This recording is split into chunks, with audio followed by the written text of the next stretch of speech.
This is a problem, man. Teaching my this one's That's why it's my plan. yeah.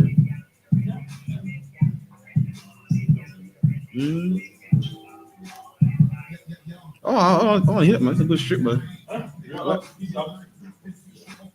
For that reason. No. Not for that. Things that. No, eventually it's gonna get a bigger one.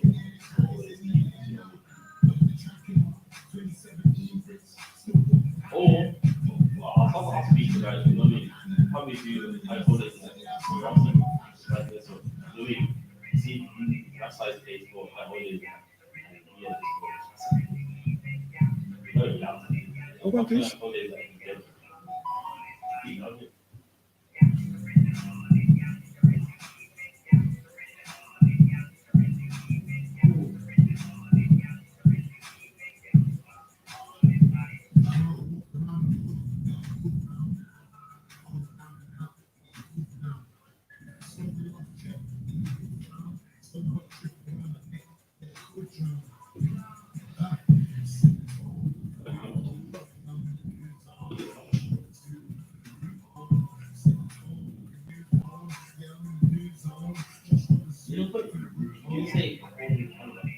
Yeah, no, I heard.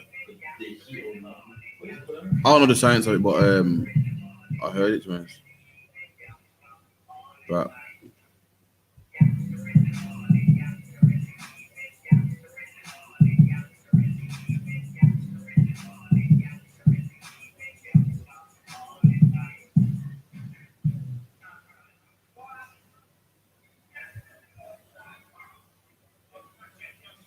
I'll be booking them like Palace, booking up my chalice, juice out my addicts, 24 Cali, don't make me have to grab it. Cabbage, niggas can't manage, that's another slapping, niggas thinking I'm famous, that I won't slap it, nigga I'm a batter, Erdington savage, yeah, we call this modern warfare, when we double tap it, clicking and clacking, that's burning through the jacket.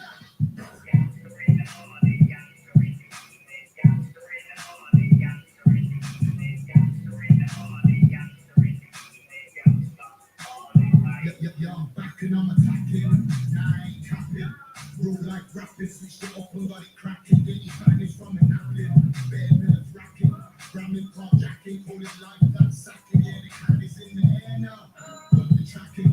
2017 bricks, still got the packing. Pop, passing, had you knacking with my cannon. Burning an assassin, yeah, burning with my passion.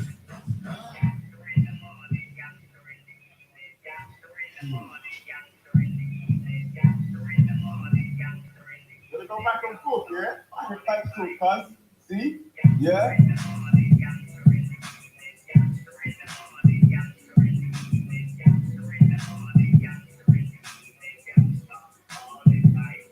walk around the hood without good round. I was down and out, but I'm good now. I saw the love check, me good frown. So much drip around my neck, yeah, I could drown. Sing the song, like a new phone. Yeah, I'm in the new zone. Just roll the zoo for the new home. Sing the song like a new phone. Yeah, I'm in the new zone. Just roll the zoo for the new home.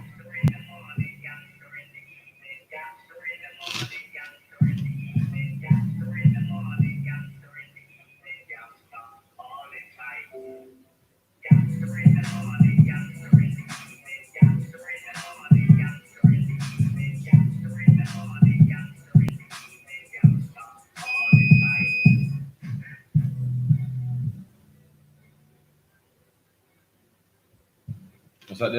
The camera.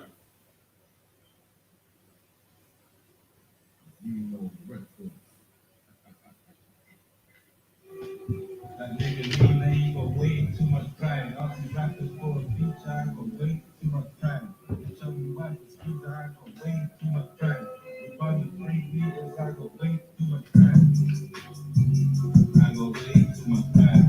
I don't let no violation slide. I swear this like came with no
so busy in the club.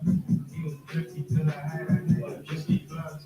Right there in the street, I call me tricky buzz. I'm still the club, nigga, I'm still the club. Throw the crisps in them layers to pick up the draw. I set the shit, let my Louis be kicked on the floor. In the crib, all these blazers and shit on my door. Grab the cut, nigga, carry like this is your core.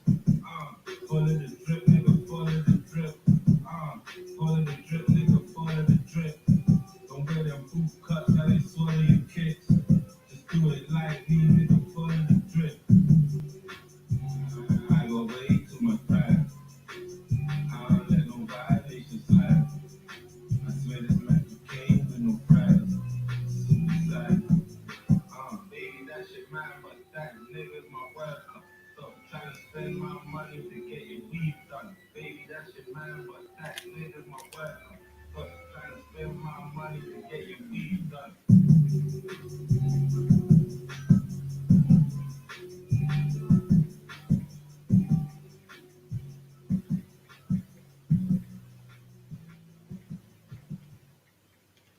Oh, you ain't stopping nothing. I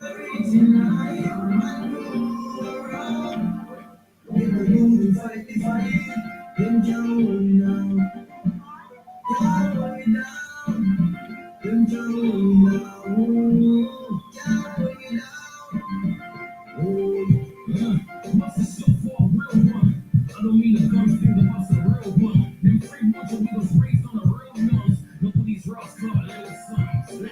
Black suit like I'm dressed for a killing. Stepping at my auntie, so I'm fresh to the whipping.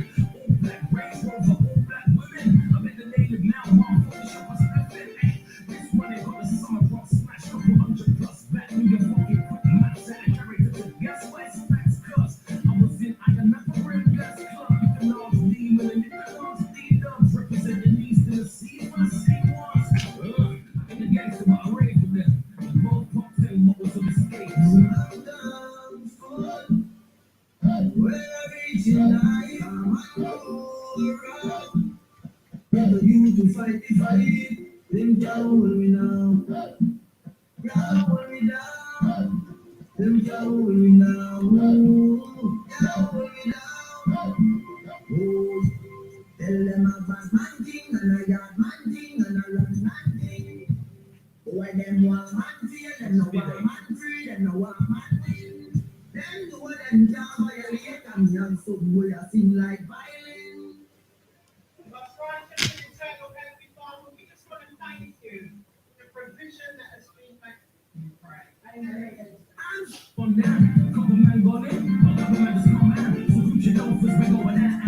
Fuck as you say, but GC people can get there. But we don't twist fingers and we don't wear bandanas. We just drink Henny from the bottle full of bad manners. We went from bad manners. Y'all take a lick you round there.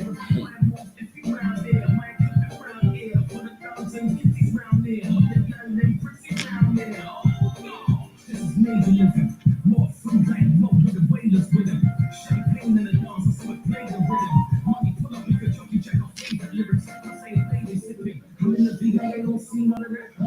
Might see gets, I see posts, I see wreck. I see Lizzo, don't pay nothing less. Oh no man, that's my gun man friend. I come in with a couple money man friend. So don't come in with your bottle contest. Every month bills, every week stress. But we blessed cause we made it out of yes. When I reach in life, get you to fight the fight. Them can't hold me now. Can't hold me down. Them can't hold me now. Can't hold me down. Oh, tell them about my thing and I got my thing and I run my thing. Boy, them want my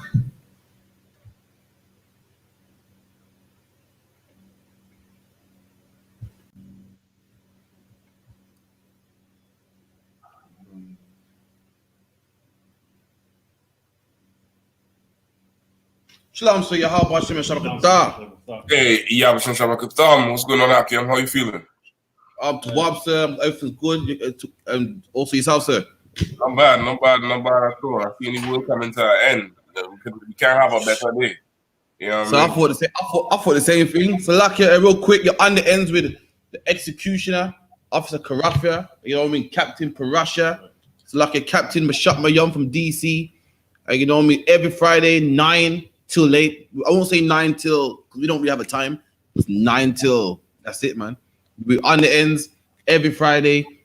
You know what I mean? Make sure you call the number 079 607 46784. 079 607 46784. Make sure also you come down to 394 Lodge Road, B18 5PW. We have classes Monday, Wednesday, and Thursday, and also the Sabbath service, and that's 7 to 9, Monday, Wednesday, and Thursday. So make sure you come down to that as well. Make sure you like and subscribe to I.S.U.P.K United Kingdom, not I.S.U.P.K UK, I.S.U.P.K United Kingdom on Facebook, Instagram, and YouTube as well, man. So you know what I mean? You're gonna get on with the show as usual. You know what I mean? At the beginning of the show, we like to see if Captain Michelle, you know, is if it's on the ends. You know what I mean? We like to see if it's on the end. So we're gonna see if it's on the end ship, man. This is the last week now, so hopefully he'll finally get on the end ship, man. And you know what I mean? We can come off him. We can come off his case. You know, we can finally just leave him alone, man. You know, but first he has to prove himself, man. We can't just let anyone in on the ends, man. We got to prove him. We can't just do that, man. You know, a couple of, you know what I mean? We just can't do that, man. A couple episodes of Top Boy, you can't let you on the ends like that, man. We can't let you in on the fact that you watch Top Boy, man. It's not good enough, man. You know what I mean? We got to make sure everything's to wab, man.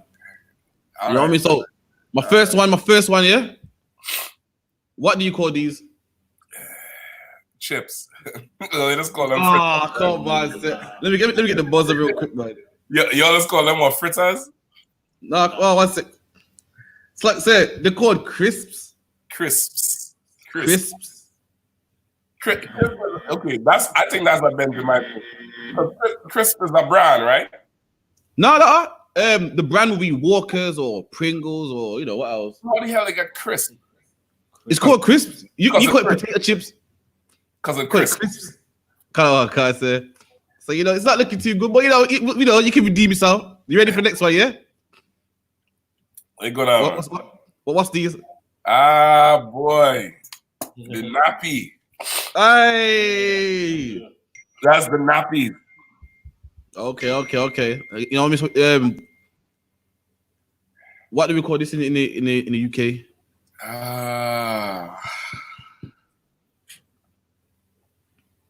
Pop. Okay. Look. Okay. Last one. So far, you do so good, man. So far, you know what I mean? One wrong, two right. You know what I mean? So the last one goes now.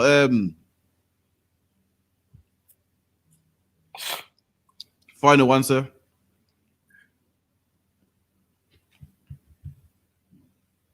So lock him.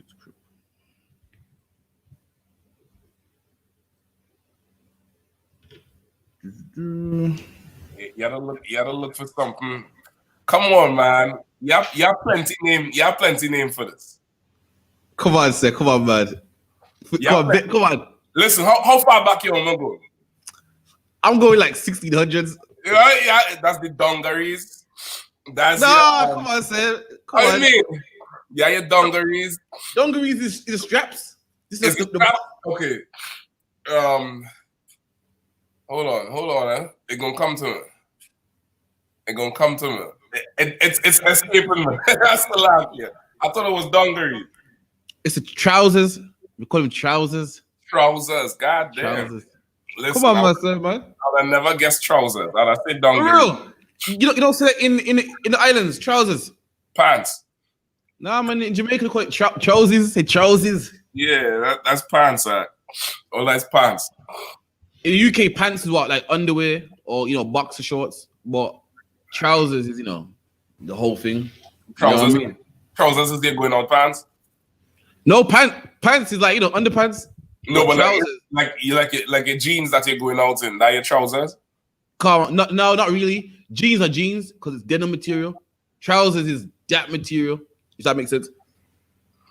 Jeans, a pair of jeans. We call them a pair of jeans. We don't call them pants. You know what I mean? Trousers more the the proper way to say things. Madman Yaman in the Netherlands said we call them Carson. You know what I mean? In the islands said they call them Carsons. You know what I mean? But as you can see, man, you know what I mean? The world's taking a turn, man. You know what I mean? Black people now, I see black people going out there protesting, ripping up, you know, monuments and so forth, man. All through London, all through Bristol, all through Leicester, all through Nottingham. And the other day, it's like the other day I went to the Asian man's chip shop, man. And something went right, man. There's an atmosphere in the chip shop. I was like, something ain't right, man. The man was giving me the best service in the world, saying, you know, thank you and da-da-da-da. I knew something went right, man. And as I left, I saw a poster saying Black Lives Matter, man. And I thought, oh, that's the problem, man. These East Indians are scared they're scared because right about now, black people are starting to support our own businesses. We're starting to love each other now.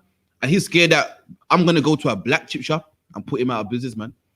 That's what it was. And that's what they're doing right now. They're scared. They say, oh, man, these brothers are coming together now, man. They're rioting and so forth. I don't want my shop broken into. I don't want them to love each other, man. Rather now on the internet, there's the website where if you are a plumber, you type in plumber and it will tell you your nearest black plumber. And a lot of black people were outraged, were sick of this oppression, man. And we're starting to, you know, go to black-owned businesses. And the East Indians, the white man, the Chinese, they don't like that, man.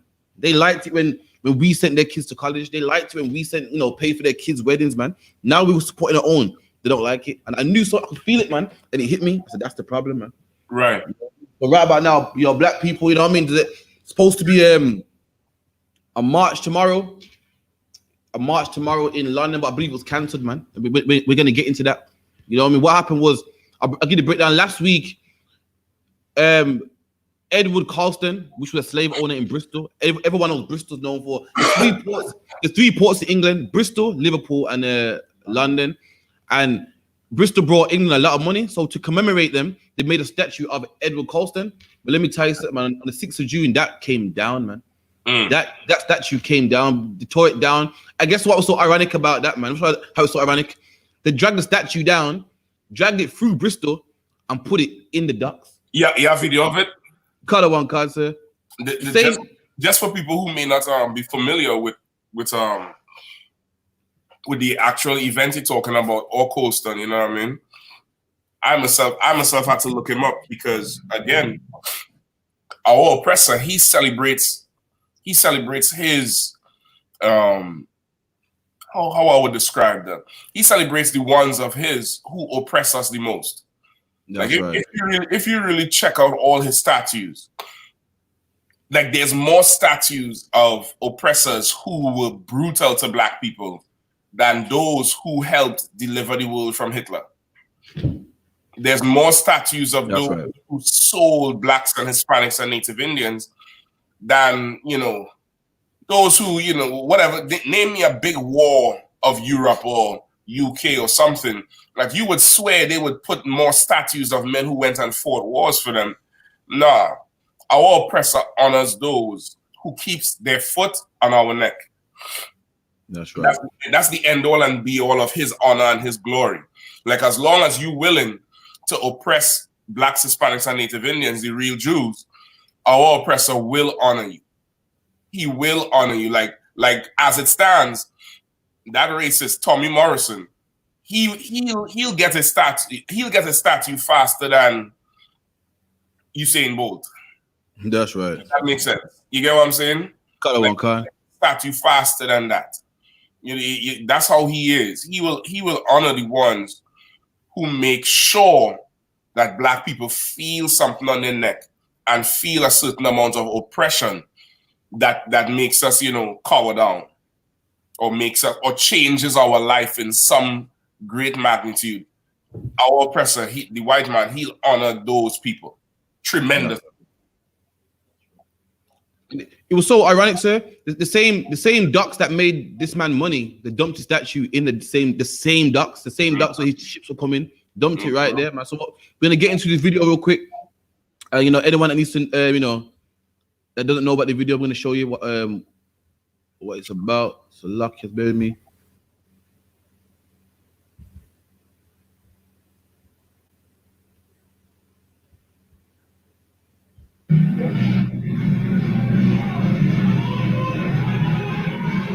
And this is them dragging the You might have to pause the talk. I ain't seeing nothing come up. Let me check on my phone real quick. Like it's showing a black screen. It's showing how you're trying to switch it, but it's showing a black screen. Come on, construction. It's showing a black screen. Yeah, I'm seeing it now, sir. It's showing how you're trying to Let me reshare that again. 1 second. no sweat.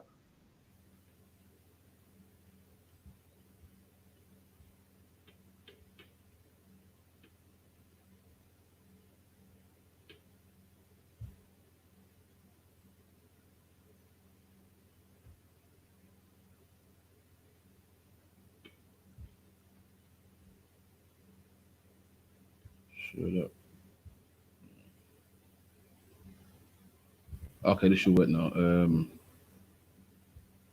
Yeah, now I see it's better. So what we're seeing here is them dragging the statue through Bristol city centre. Make it as big. Make it big if you could, as big as you could. I think you might have to hit the one on the bottom right. I think it's that. Yeah, that's the one. That's the one right. Yeah, that's that old school Windows movie player, man. Come on, what's going on with you? That's lucky, sir. I can only work with the old one. The new one I can't work with, man. That's what I'm trying to show you. You see, you're trying to drag me for trousers, and you ain't even know to yeah, man. Come on, man. Bear with me. All right, let's go. So where is this one? So this is Bristol. This is Edward Colston, Colston, a famous slave trader, not owner, a trader in Britain. He brought loads of money. And it came down, man. 6th of June, it came down. And as you can see, it's mainly Edomites doing this, man. Yep. But as usual, black people get the blame for it. Tommy Robinson wants to hate black people, wants to get all these hooligans to fight black people. When his own did this, and they dropped it in the docks of Bristol, dragged it straight through the city. No policeman interrupted or anything, and dropped it in the same docks that made him money, in the same water that made him money. Listen, after the video, I'm going to tell you my own take on this one. I'm going to tell you my own take on this one. But go ahead, though.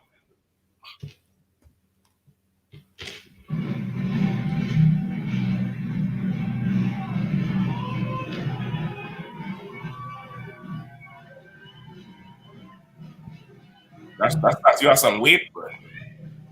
It's like I said. I said it has some weight on that statue. Yeah, come on. At first they couldn't push it, and they went and got rope and tied it around, and that's how it's moving now. Yeah.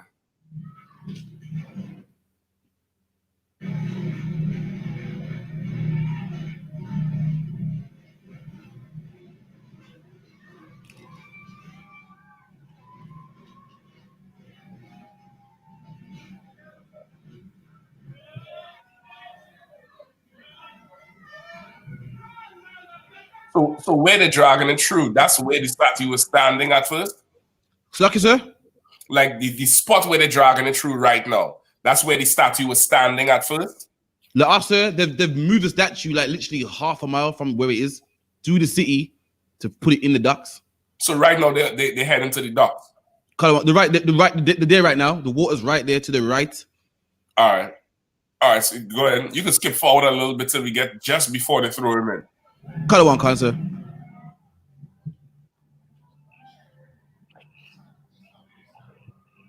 Yeah, I'm only seeing white people. Right? Same here, sir. I ain't seen no brothers. I ain't see one brother yet. All the protesters here are determined that every person is going in the water. The crowd is very good now. It's very close.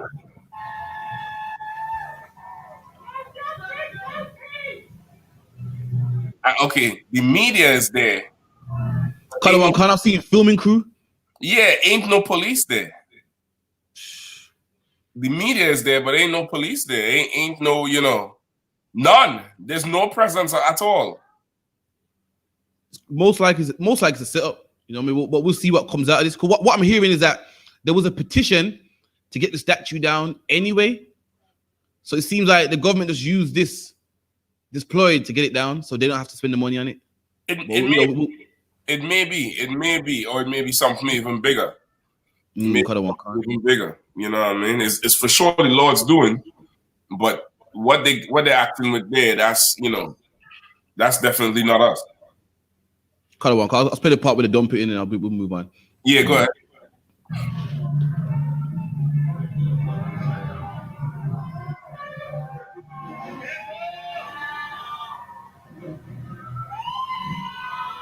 He sat dunk. That shit. That shit went straight to the bottom, you know. That shit didn't float yet.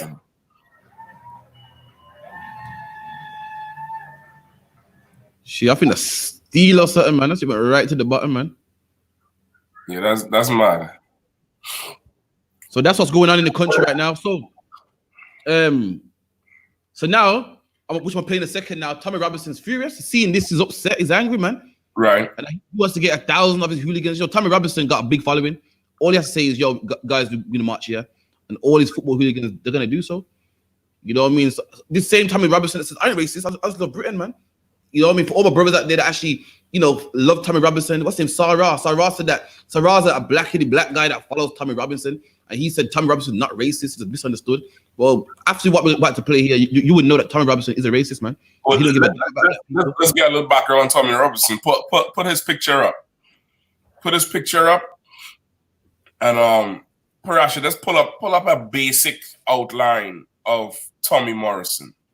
Because I checked him out too. I remember hearing about him a few years ago. I think just before just after I left UK, I started hearing about Tommy Morrison. I think he went to jail a couple of years ago, or him and his went to jail. A couple of years ago for it. I think he's really right now. He is trying to stay out of it. You know, I mean, if you could, as big as he could make that picture. Concert. I've got the info on him as well. Yeah, go ahead. All right. Stephen Christopher, also known as Tommy Robinson. All right. So first off, his name is Stephen Christopher. All right, Stephen Christopher. If it can't do it, if it can't make it no bigger, don't sweat it. If it could get a good picture of him with the Britain first, with the Union Jack. Color one concert.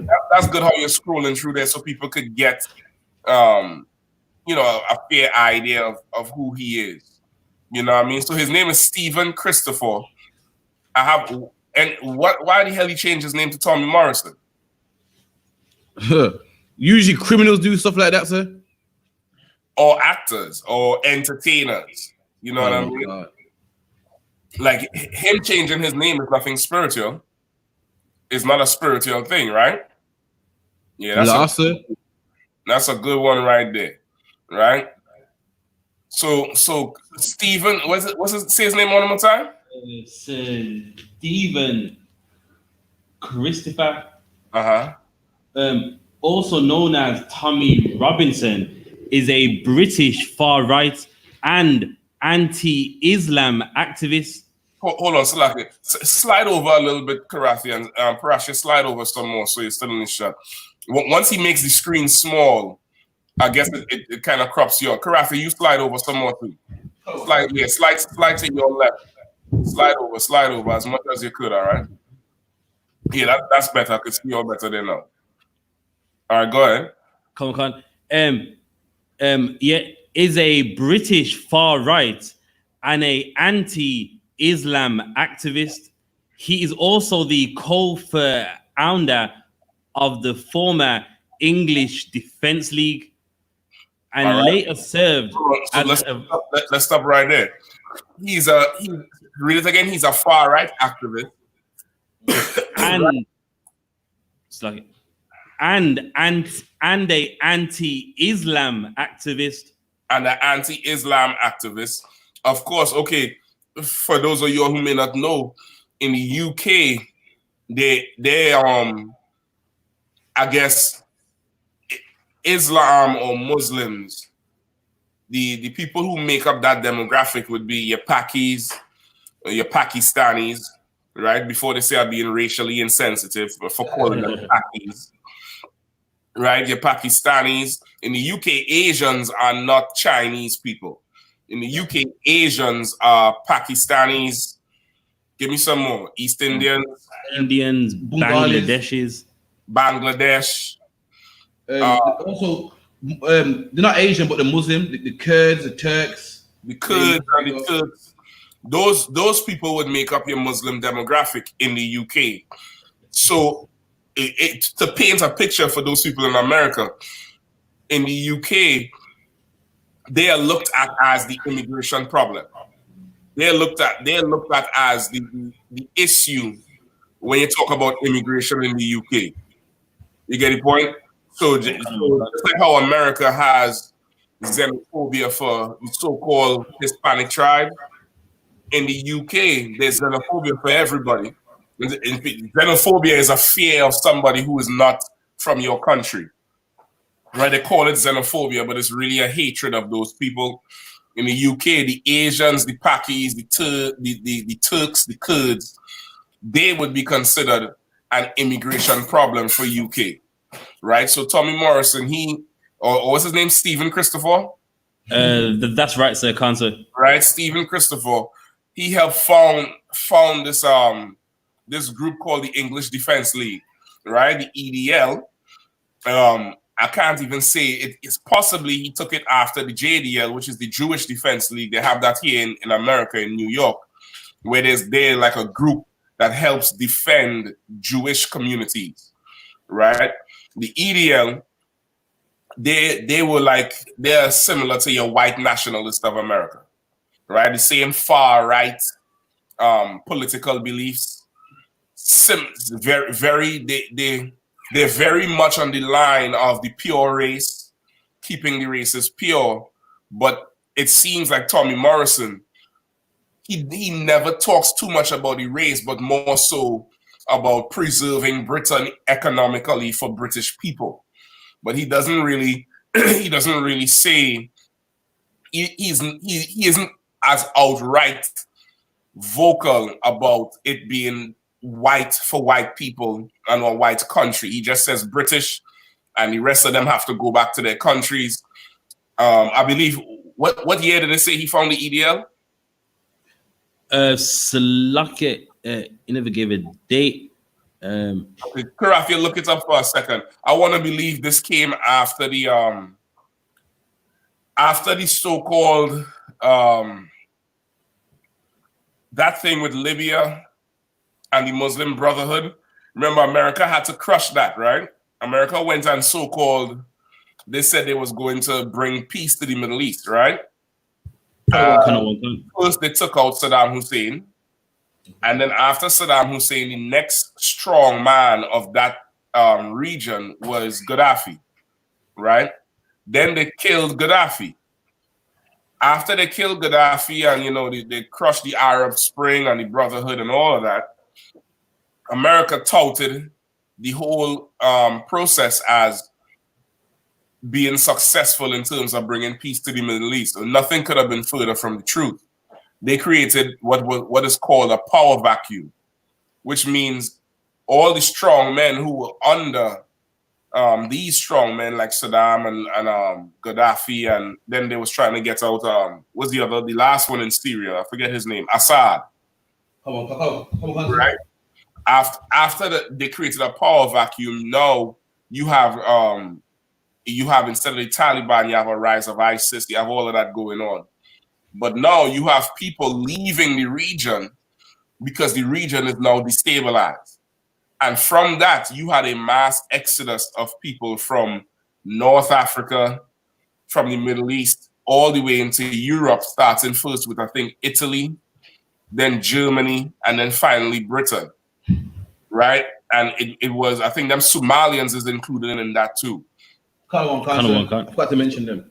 Yeah, they're in that too. So now, over the past, I would say 4 to 5 years, Europe has been experiencing damn near blindsided or bombarded with immigrants from that region, from the fallout of America saying they're bringing peace to the Middle East when that was not the situation. They created problems for Europe. They created big problems for Europe in terms of immigration. So, of course, if I'm not mistaken, I think the EDL came around that time, just before, just after. It could be. What year did it start? I said 2009. 2009 could sound about right. Let's see. And what year did them wars start? 2009, 2008 is when Barack Obama came into the play. So it could have been then and just leading all the way up. Another one, cut. Could have been then and just leading all the way up and growing stronger and stronger with excuse me, with British nationalist pride about this immigration problem, right? And that's who you have there now. Putting Britain first. They want to have more jobs available to British people first, that type of thing. So go ahead and read up on it. The leader of the English Defence League and later served as an advisor to the I.S.U.P.K. Believe that is the name, I.S.U.P.K. Concert. What is I.S.U.P.K? Or for me, that's another like English Defence League. Just that. So it's based like an off branch of the English Defence League, sir. Okay. It's like I said, if I may, like there's a few. There's UKIP, there's the National Front, there's Britain First, EDL, BNP, another one as well. BNP is another one. BNP. You could put the mic in the middle. Somehow the audio is real clear with today. However, yeah, right there is good. However, brand new mic, sir. Yeah, however you all hook that shit up, I hearing both of you all super clear. You don't even know how to talk into the mic. Like it's down here like that studio quality stuff. Money talks, money talks, sir. So wait, where the other mic? I had to bring up the peas. I had to spend some peas. You know what I mean? Peas, it's peas, bro. It's been some other peas out, man. I got a better mic. Luck, yeah. Yeah. Go ahead with Stephen Christopher. Robinson has been an active in the far right for 4 many years. He was a member of the neo for ISIS white nationals called the BNP, British National Party. For a short time in 2012, he was a joint viceman of the British Freedom Party. Robinson had led the EDL on the 8th of October 2013, and then as an activist, and in 2015 became involved with the development of Pegida UK, and now defunct British German-based far-right organization Pegida. Robinson wrote for and appeared in online videos for Rebel News, a Canadian far-right political website. Okay. Robinson's criminal record includes convictions for violence, financial and immigration frauds, drugs, and also a public order offense. All right, stop right there. So you see, he started all these British first, whatever. But this guy is a full-out criminal that is afforded opportunities because he's white. You understand? But he is a full-on criminal. He's a drug dealer. He's a violent man. Did they describe what his violent offenses was? He's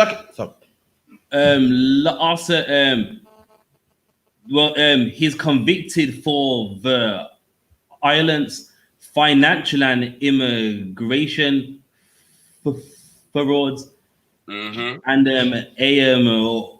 public order offense, meaning he was acting all wild sir, on the road sir. Right. He's basically being an English hooligan. You understand? Basically being an English hooligan, typical English hooligan. Karafi, read what you have there about it. Colin Khan. So Tommy Robinson's birth name is Stephen Christopher Yaxley. The name Tommy Robinson is a pseudonym taken from a prominent member of the Men in Gear football hooligan crew, which follows Luton Town Football Club. Right. So his name, Tommy Morrison, it literally comes from a famous hooligan, a famous football hooligan from one of the Men in Gear, the MIGs. That would be what a firm. You would call that a firm. Colin Khan. That's right. Football right. Luton team. A football firm, which would be, I guess, what a fanatical following of a certain football team. That's right. Khan. Like basically a gang, basically a gang. It's a gang. Like a football team. It's a gang based around a football team. That's right? It's a gang based around a football team. And the history of these firms is that even when there's no football playing, they would go just fight each other.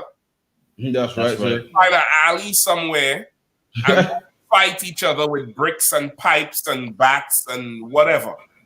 You understand? And go drink and get drunk and then come back and just fight each other with whatever. It doesn't matter. You get the point? So he took his name from this particular famous football hooligan. All right, give me some more. Colin Khan. The Nom de Guerre successfully hid Robinson's identity as Stephen Yaxley Lennon and his criminal history until the connection was uncovered in July 2010 by Searchlight magazine. Robinson has also used the name Andrew McAster, Paul Harris, Wayne King, and Stephen Lennon. Like this dude here, he is your everyday criminal. Oh my God. He's a straight up and down criminal that just changes his name for whatever. And he's respected by Britain somewhat. He is somewhat respected by Britain, somewhat way more than how they would respect one of us. That's right. You understand? Way more than they would respect one of us on any given day. They would never give us so much goddamn respect. Never. Right. You understand? Never ever give us so much respect. So Tommy Morrison, aka Stephen Christopher, is a career criminal that decided to do what typical English hooligans do, which is align themselves with more career criminals. That's right. That's right. And he made this group called the English Defense League, as if England needs somebody to defend them. And now you have him in a position where he's talking about squaring off racially with, I guess, who is he saying? Black Lives Matter? One constant. If it makes sense, it's like almost the quick thing like Mark Duggan deserves to die because he was a Gallus. But Tommy Robinson can lead all of his people, and he's a real criminal, man. But yes, but back to what you're saying, though, sir. Yeah, Black Lives Matter. He don't like it because of the whole statue thing, and that's who he wants to square off with, sir. Exactly. You know what I mean? And that Black Lives Matter mark, that has nothing to do with us. That's right. That's right. You get me? That Black Lives Matter mark has nothing to do with us. Look up George Soros. Just Google George Soros and Black Lives Matter. All right, and we'll see where this is probably coming from, especially with the countries outside of America. George what? Sorry, Soros. Soros, yeah. You want me to drop the screen share, sir? Yeah, you could for now.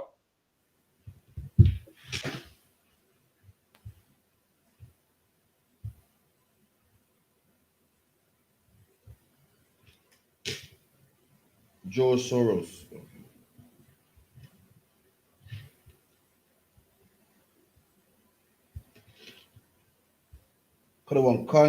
George George Soros,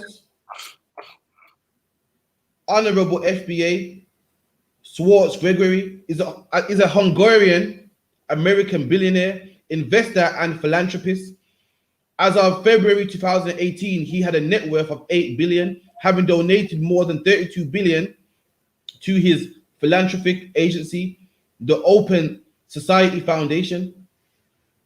Born in Budapest, Soros survived Nazi Germany occupied Hungary and immigrated to the United Kingdom. You see, he's a billionaire. All right. This dude here is, rich, filthy rich. You get the point? Color one, Kyle. All right, go ahead. Immigrated to the United Kingdom in 1947. This is old man shit. He attended the School of Economics, graduating with a bachelor's and eventually a master's degree in philosophy. Soros began his business career by taking various jobs at merchant banks in the United Kingdom and then the United States before starting his own hedge fund,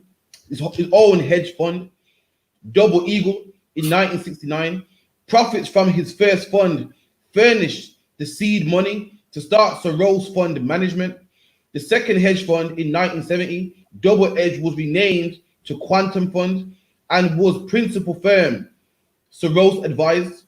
At its founding, Quantum Fund had 12 million in assets under management, and as of 2011 had 25 billion, the majority of Soros's overall net worth.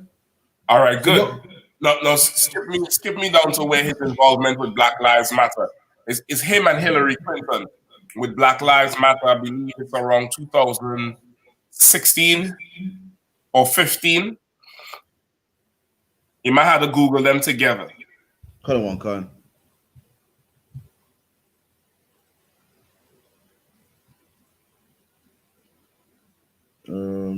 Shit.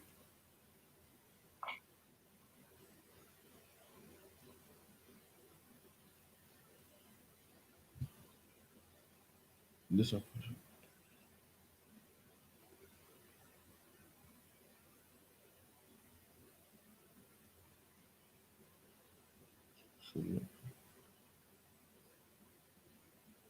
Hillary Clinton as well, sir. Yeah. I may have to look it up for you. I'm gonna tell you about it now, just for time's sake. But I'm gonna look it up for you just before the show ends and find it. It might be a video. I don't know if they have much of it on Google. But George Soros, being that billionaire, he linked up with Hillary Clinton in, I think, 2015 or 16 to create Black Lives Matter. Black Lives Matter is not a black organization. It's a white organization. The head of Black Lives Matter is actually lesbians. They're the ones in charge. It's black women, black lesbians who was in charge of Black Lives Matter. George Soros put them in charge, and George Soros had them on a whole payroll.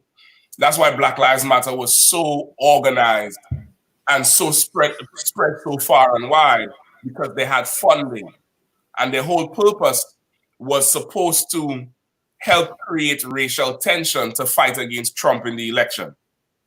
You understand? To help push that.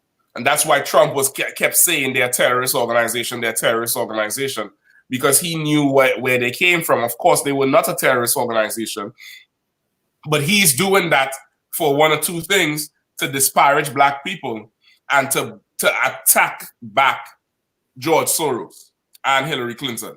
You get the point?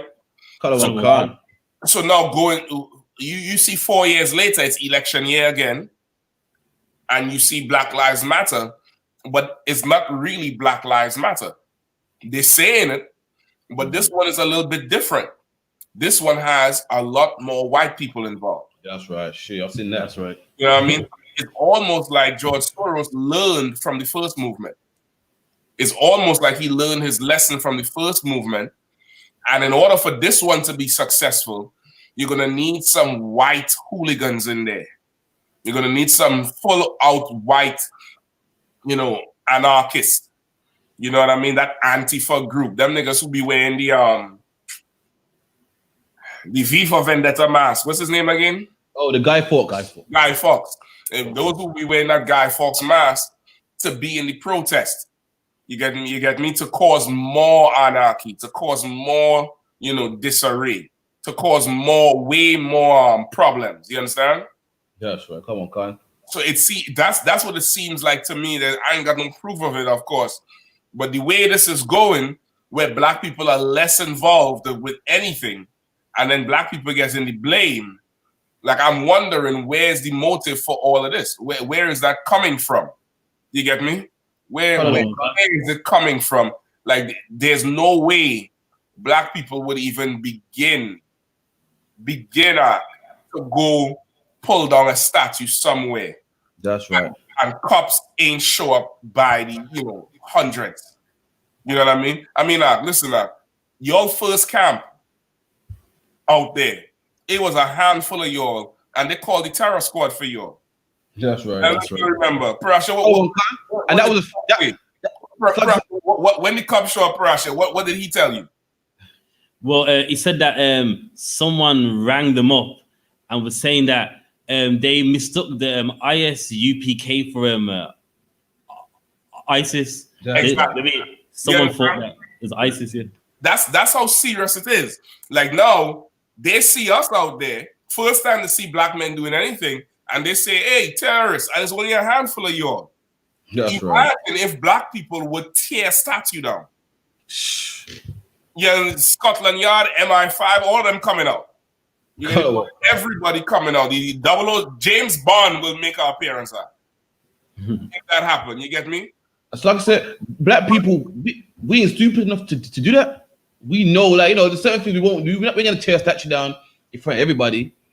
But we know the consequences. So something definitely was up regarding that, man. Something definitely don't smell right regarding Exactly. that. As black people, certain things we don't do. We don't want to be seen on camera. We don't want to, do certain stuff.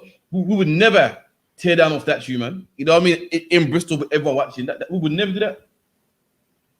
Yeah, exactly. You know what I mean? Because it's too glaring. That's right. You know what I mean? It's way too glaring for something like that, and that level of destruction. Like we never do shit like that. We don't. Typically, black people don't give a damn about no statue. That's right. That's right. Like that's not our thing. We don't give a damn about no goddamn statues. Nigga, is you giving me a raise? I got bills to pay.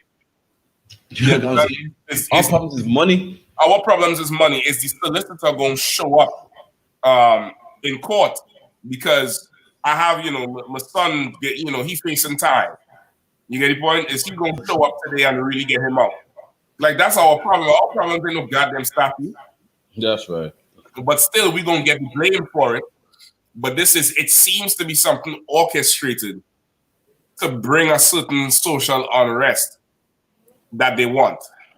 You get the point? It smells of George Soros to me from what came out of him a few years ago. I'm going to find it before the show ends. That whole Black Lives Matter movement was on a payroll from George Soros. Totally on a payroll. The leaders, the people at the very top was some sisters who was Dyksark. Damn. You remember at one time, Black Lives Matter started off being Black Lives Matter. Then it turned into not all lives, but Black lives including lesbians. Like the whole Black Lives Matter took on a LGBTQ spirit. I don't know if you remember. I remember it good because I was battling them bastards in DC. I remember. I remember it was Black Lives Matter. Then at one point it was like LGBT, then LGBTQ, and then it became a whole homosexual movement. It became a homosexual movement because it always was a homosexual movement. You get me? It always was that. And it's to achieve whatever agenda they want. And they always use black people for it, just like the civil rights movement. The civil rights movement, the ones at the top was homosexuals. A. Philip Randolph and Baynard Rustin.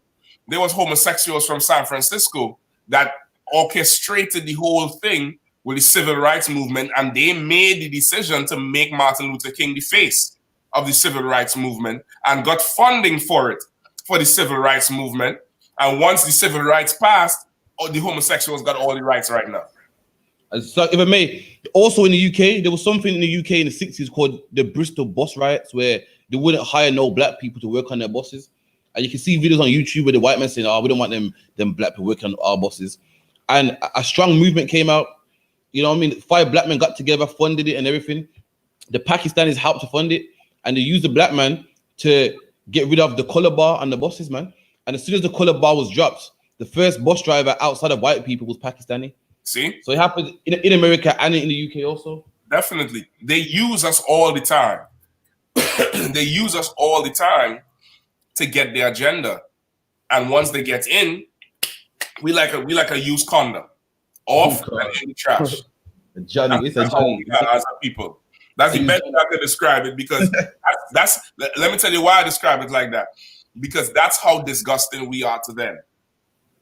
They would rather not have to use us, but nah, all right, no problem. Just to get the job done. And once we're done, trash. You get it? Barack Obama got into the presidency because of us. He rode the whole slave narrative into the White House. The whole narrative of our oppressed people, first black president. You know, they want to see this black president after America been so evil to black people. And once he got in there, he said, "I am America's president. I'm not a black president." You get the point? Like, that's what they always do. He said that after he got the black vote, the reason why he's president was because of black people. Black people voted for Barack Obama just because he was black. Black people didn't know about his policies. You know what I mean? He didn't say that first. When he got in the White House, now he's like, "Yo, you know, I'm not your president. I'm America's president." That's it. That's it. You know, Lucky, if I can add on to that. Yeah, please. Another example, it was in the 60s with the Irish. You know what I mean? They was around us and they would like join us on like a march. You know what I mean? Saying that you're being done bad and like we are too. And then now that like the Irish, they're fine now. They don't want nothing to do with us at all. In the ghettos, black people and the Irish, at one point we was there, and then now, once like England accepted them, now it's them same ones that, you know, they say black this, wog this, and all kind of racial names. After at one point, they needed the black help in the so they needed a black man's help in the UK in the 60s, and now don't want nothing to do with us at all. They always do that. They always do that whole thing. So now you fast forward to today, you have Tommy Morrison trying to answer back, as he said, with something. Hold on, something echoing back. I don't know what it is. It might be the speaker. Yeah, you have Tommy Morrison trying to answer back for that whole thing with the statue that they're blaming us for. But that has nothing to do with us.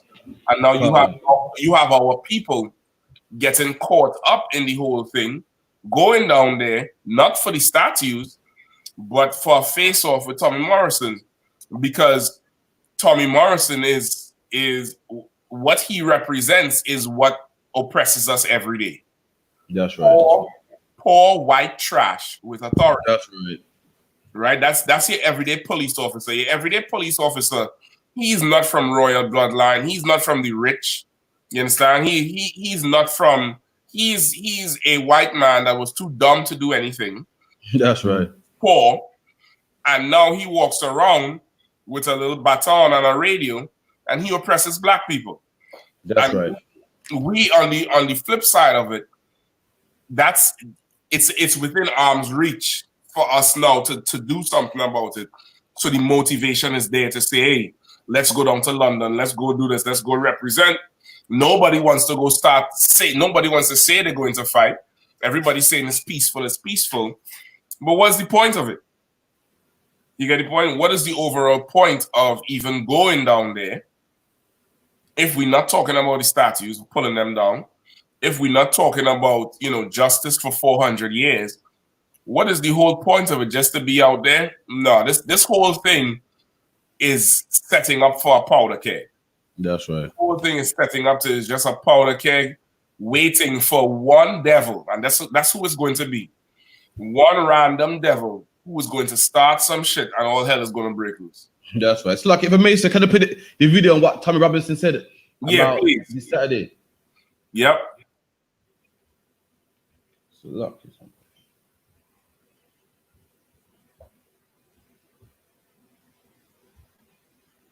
This is the first video, right?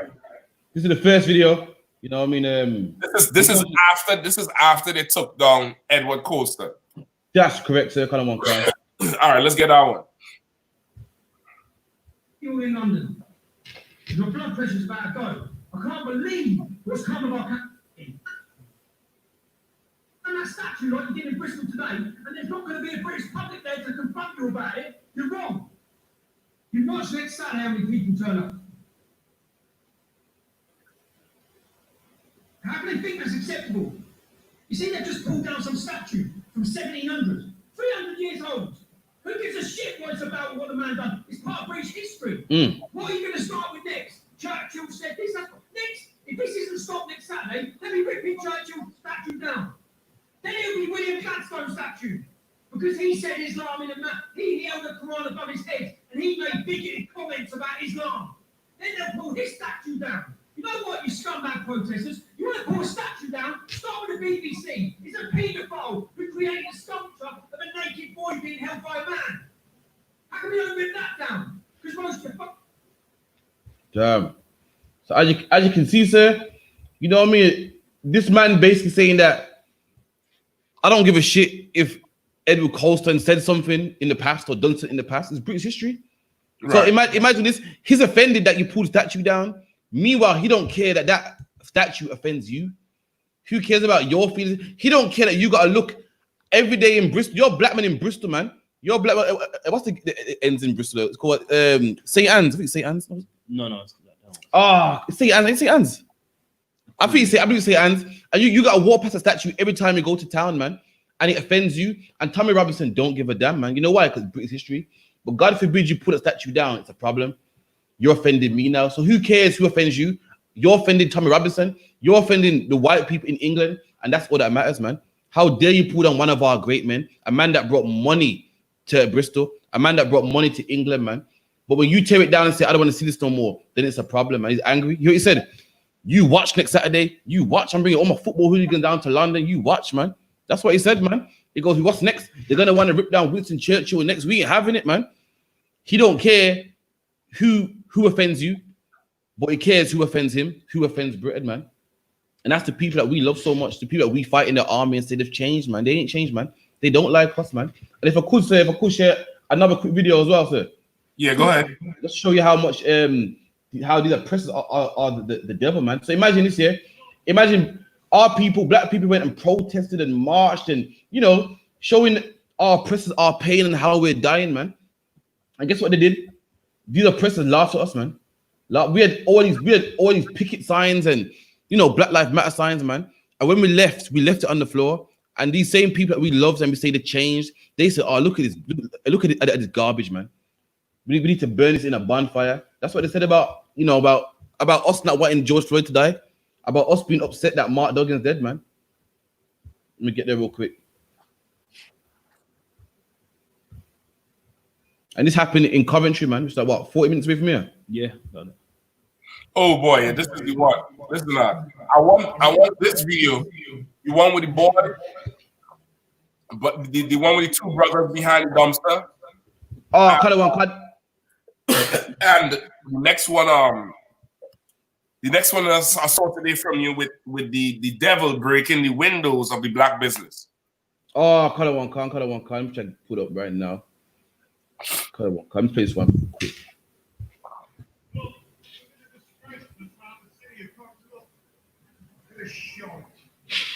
The man called it shite.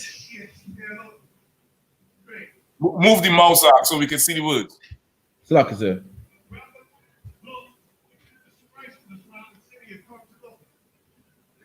Where you have the mouse? To the bottom? Kind of one concert. Yeah.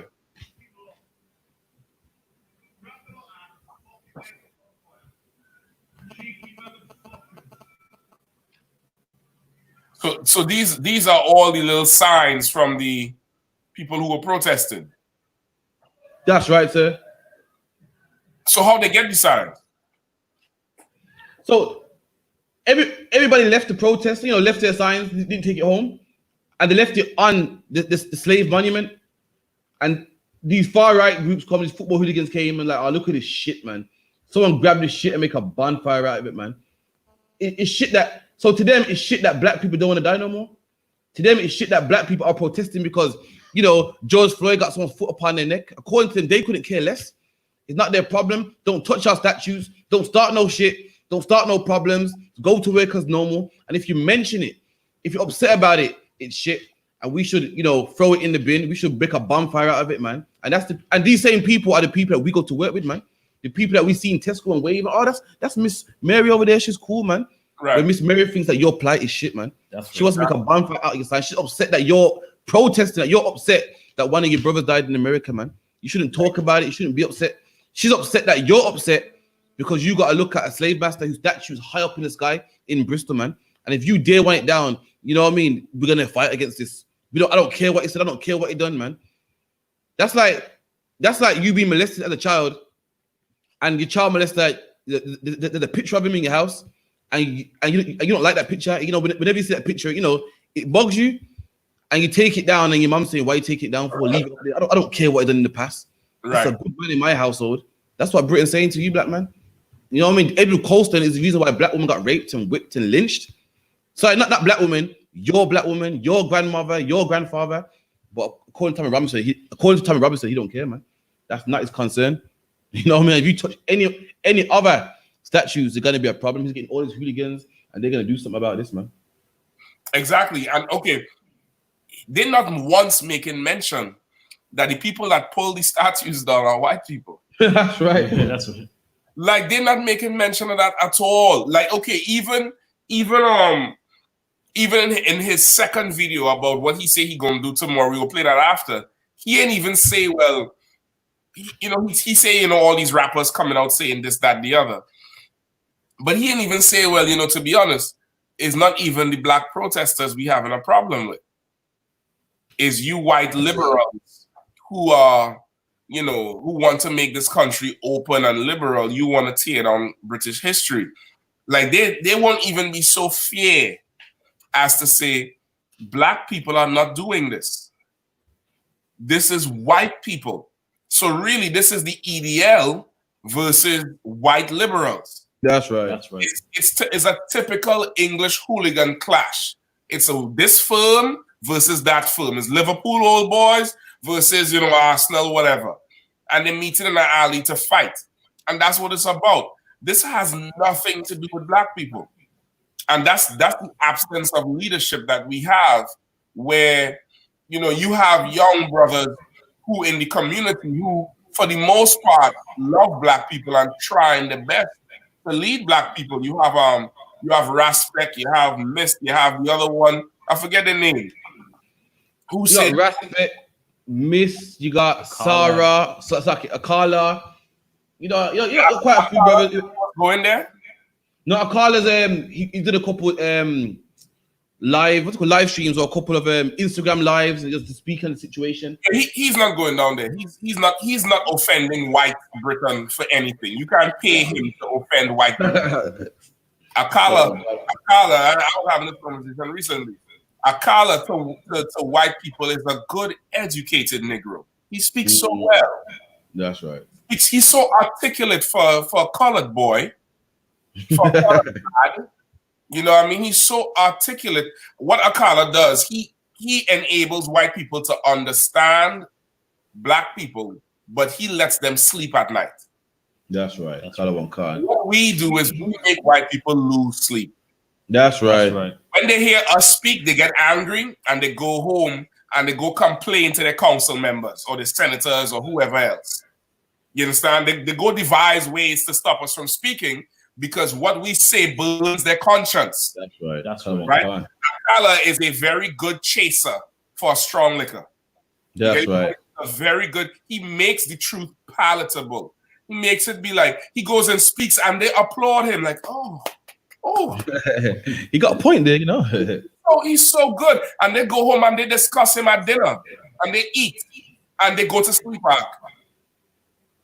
and they go That's to right. sleep. He for the most part, he does bring light to black problems. But I don't know if it's because of his background or if this is, this is just his way. But he is there to smooth over the white British audience. That's right. That's what he's really there to do, to smooth them over. To go in there and talk all educated and I don't want to make it sound like it's a bash against an educated speaker. It's not a bash against an educated, articulate speaker.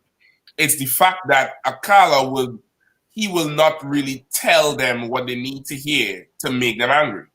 That's right. It's the issue between black people and white people. The white people, they're gonna go get a caller. They will go get a caller. You know what I mean? Because they know a caller will calm everything down. He's gonna tell the truth blunt and sharp. You're gonna say it nicely. They ain't gonna get us. You know what I mean? They will go get a caller, and a caller make sure black people don't be crazy. And it's more. It says the truth, but it says it nicely, and that's the kind of brother that the oppressors love. They absolutely love him. They absolutely England does not like aggression. Britain doesn't like aggression. Let me put it better. They don't like masculinity. That's right. All masculine aggression. You can't speak a certain way. You can't get overly angry. Remember with Dave Lamy, that was his issue. Like, even though what he was saying was right about the oppression, he still spoke a certain way, like it wasn't enough. You get the point? When he was addressing the parliament. He was cussing and finger and everything and that shit. It drove him to that. And afterwards, it's damn near like he couldn't really continue along that vein. You get what I'm saying? So it's like that. But he didn't say he was going down there tomorrow, but the rest of them did. My point is, why you did not tear the statue down? That's right. Like, that has nothing to do with us. And not one of these brothers, and this is no fault to them, I'm not knocking these brothers. These brothers are not in the UPK. They don't have the luxury of the guidance we have. That's right. See things clearly. They're doing what they think is right. And they have zeal to do it. And I could commend them for that. That's right. What I want to ask these brothers is, why are you falling into a trap? You are falling into a trap that the oppressor knows you're young and you're masculine and full of zeal, and this is a pissing contest. This is the EDL come down there and we're going to see what you're going to do. Oh, yeah? Well, we're going to come down there and touch one of us. That's right. All for one. Brother, not one black person pulled the statue down. That's right. That has nothing to do with us. Why are you even there? Let them devils go fight. They fight themselves. And this is the reason we should not have white people or non-black, Hispanic, and Native Indian people in protest with us. We should never allow them in. Because what they do, we'll get blamed for it all the goddamn time. That's right. All the time. We're like that child who, no matter what goes wrong, he's the one who everybody looks at first as, why you do this? When he ain't did shit, he just have that look. It's like I say for me. That one. Parasha laugh. Like, Parasha, that was you all the time. Not quite, sir. Not quite. It's like, so I didn't see not one black face, man. Not one. I didn't see not one light brown face. Not even, everybody there was white, man. Every single one of them was white.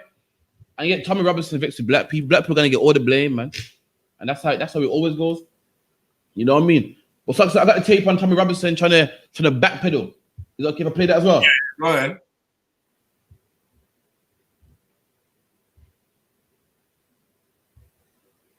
Are you seeing it, sir? The screen black again. Okay. I know what the problem is.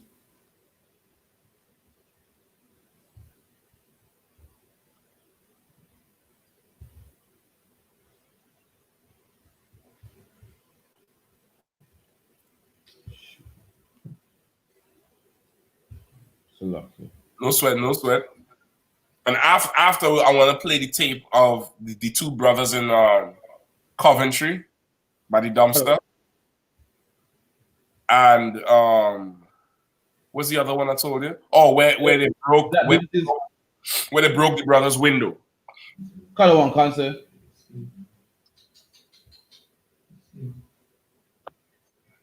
For what?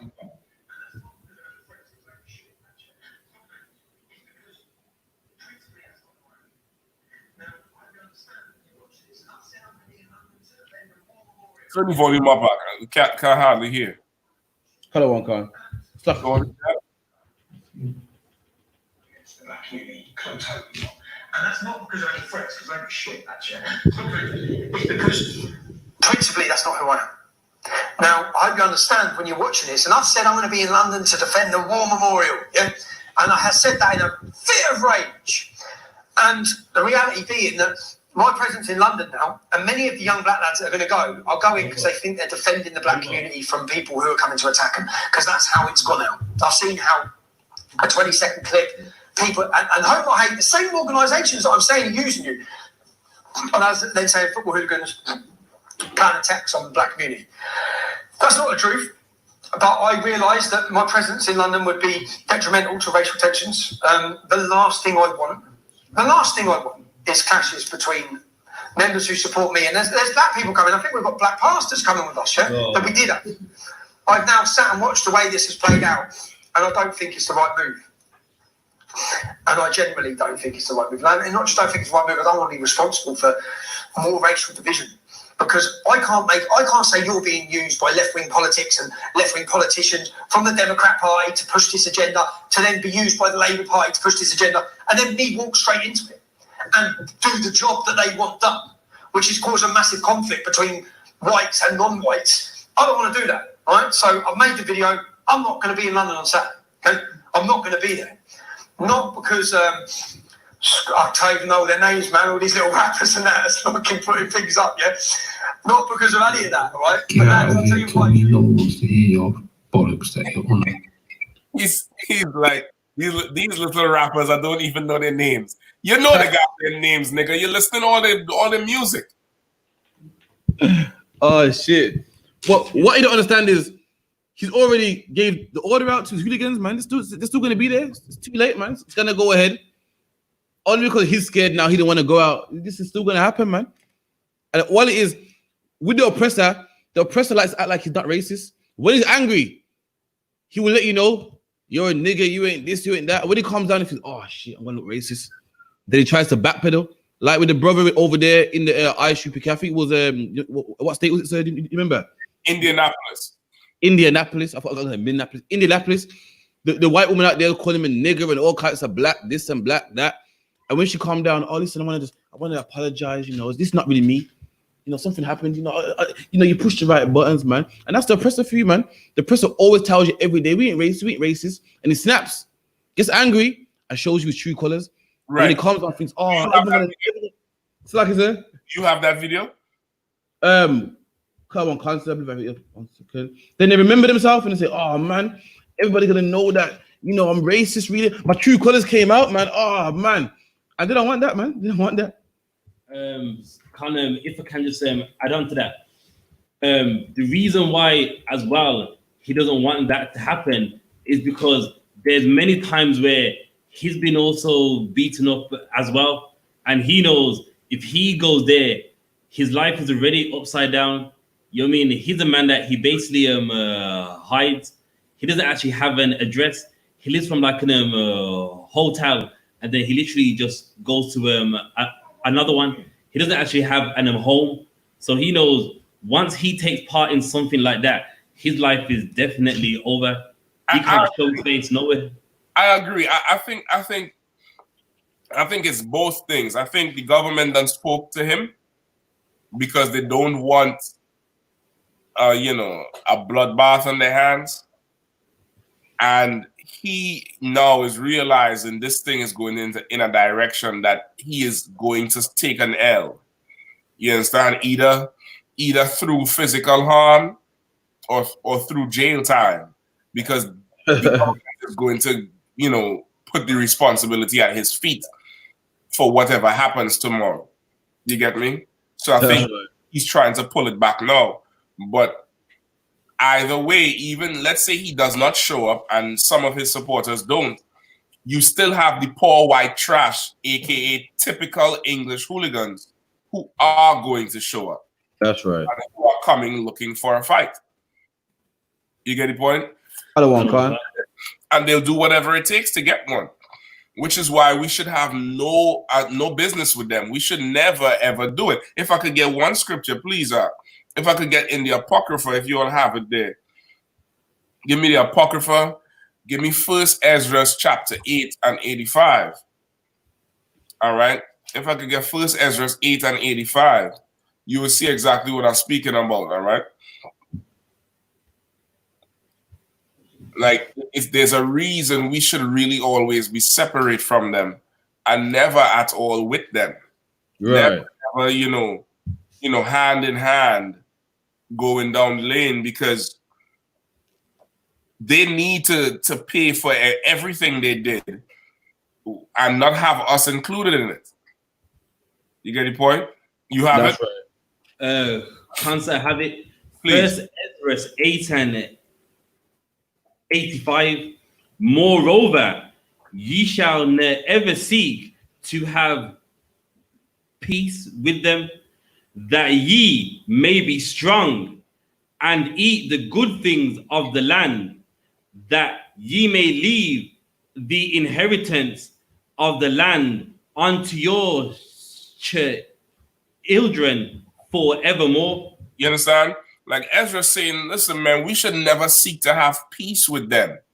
We should never ever seek to have peace with them. Like the whole question of, do you think it's okay for, you know, non-black people to join the march? Hell no, it ain't okay. That's right. That's right. It's not okay, man. You didn't join us in picking no goddamn cotton. That's right. That's right. You joined me at the bottom of that damn boat. What the hell you joining me now for? I don't want you there. Stay on your side. That's right. This is something we have to do together with our own people. The only solidarity we could share is with the descendants of a fellow slave. There's no solidarity between me and you. I will never seek to have peace with you. We're not going hand in hand. You skip up one verse. Concert. Therefore, now shall ye not join your daughters unto their sons, neither shall ye take their daughters unto your sons. Moreover, Right, stop right there. And that's really the front door to integration. The front door to any level of integration, whether it's national integration and the civil rights, or, you know, integration here with the march, is because I have white friends. Like, was the one who was crying the time on TV talking about it? About George Floyd. He was like a comedian or something, and he cried recently on TV. Or he almost cried. What's his name? Sideman. Right? Like Sideman. Remember Sideman? He said, I have white friends. So he couldn't come out fully and say what he needed to say because he think he gonna offend his white friends. What he doesn't understand is, by not saying what he needs to say, he is offending his black friends. That's right. Khan. Family. You got to pick a side. There ain't no middle ground in this thing. You have to pick a side. And if you're not all the way black, you're with the oppressor. That's right. that's right. You're absolutely with him. You get the point? This is why we should never join with them on any level. Right. Now, these brothers are in danger, and it's so sad. That statue has nothing to do with us. That's right. Nothing to do with us. Before they tore it down, how many of these brothers was interested in the statue? None. Brothers You make maybe, money. okay, maybe they spoke about it. I ain't gonna say that they had no interest, but not to the extent of going down to march about it. It really wasn't that important to us, much more than justice and so-called equal rights or fair wages and stuff like that. You get me? Okay. Now we get sucked into a white problem. And then they're going to look to us to solve the problem or put the blame on whatever goes wrong. That's right. I pray them brothers have better judgment and know to stay away from that bullshit tomorrow. That's right. They should fully stay away from it, and they should use their platforms to say the white man is the devil. He's a deceiver. Tommy Morrison said, you scumbag protesters talking about black people when it was white people who started the stuff. Right. That's right. Tommy Morrison says, we're going to come down there and we're going to guard this and we're going to see what you all do, making everybody feel as black protesters when it's white people. Right. Now we're going to go into that to do what? I pray these brothers could get some good sense and wisdom about it. And that, we should not go to that protest. That's right. That's something we should stay clear of. And that's something, and from here on out, we should separate ourselves from these nations. These nations are leeches. They come on, they cleave onto us and suck whatever they can out of us for their own personal gain. That's right. For their own personal gain to perpetuate whatever political, message or agenda they have.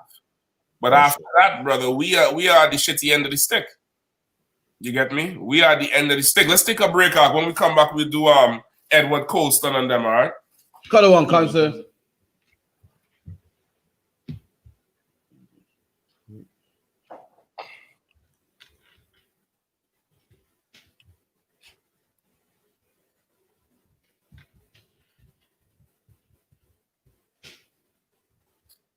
Okay.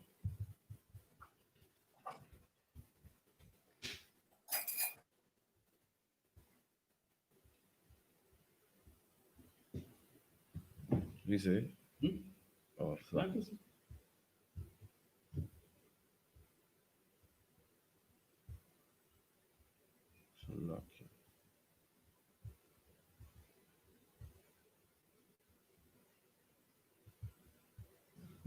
Nigga, I'm erratic. Urban savage, yeah, we call this modern warfare. When we don't tap it, click it and clack it. Burning through the jacket. What happened? Oh, you man get this up now? Food. Now? No point now.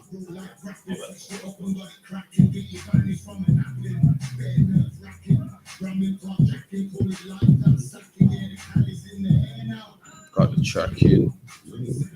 Still got the packing. Pop, passing. Had you lacking with my cannon. Burning in my assassin, yeah, burning with my passion.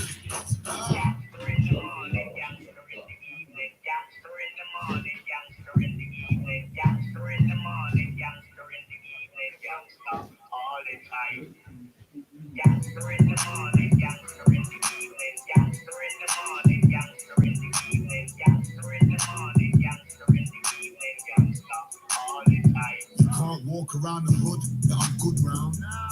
I was down and out, but I'm good now. Saw my last check, you would frown. So much drip around my neck, yeah, I could drown. Set the tone like a new phone. Yeah, I'm in the new zone. Just roll the zoo for the route home. Set the tone like a new phone. Yeah, I'm in the new zone. Just roll the zoo for the route home. Youngster in the morning, youngster in the evening, youngster in the morning, youngster in the evening, youngster in the morning, youngster in the evening, youngster all the time. Youngster in the morning, youngster in the evening, youngster in the morning, youngster in the evening, youngster in the morning, youngster in the evening, youngster all the time.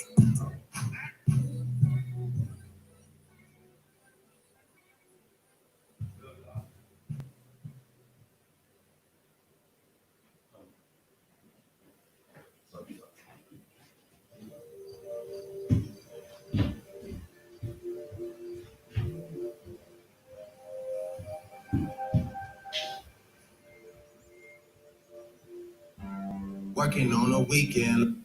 Niggas caught me slipping once, okay, so what? Someone hits a block up, I tell you if it was us. Man, a house in Rosewood, this shit too plush. Say my day's a number, but I keep waking up. No, you see my text, baby, please say something. Wine by the glass, man, a cheapskate, huh? Niggas gotta move on my release day, huh? Bitch, this is fame, not clout. I don't even know what that's about. Watch your mouth. Baby got an ego twice the size of the crib.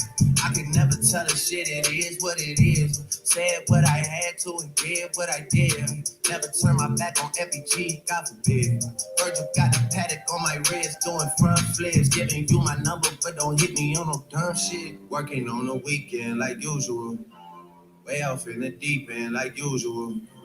Niggas swear they passed us, they doing too much. Haven't done my taxes, I'm too turned up. Virgil got a paddock on my wrist going nuts. Niggas caught me slipping once, okay, so what? Someone hit your block up, I tell you if it was us. Man, a house in Rosewood, this shit too plush. It's cool, man. Got red bottoms on. Life is good. You know what I mean? $100,000 for the cheapest ring on the nigga finger, little bitch. I done flew one out to Spain to be in my domain, automata, bitch. Dropped $3 on the ring, cause it been the truck, little bitch. I was in the trap, serving cocaine, they ain't been the same since. Granted, she was standing right down while I catch a play on the brick.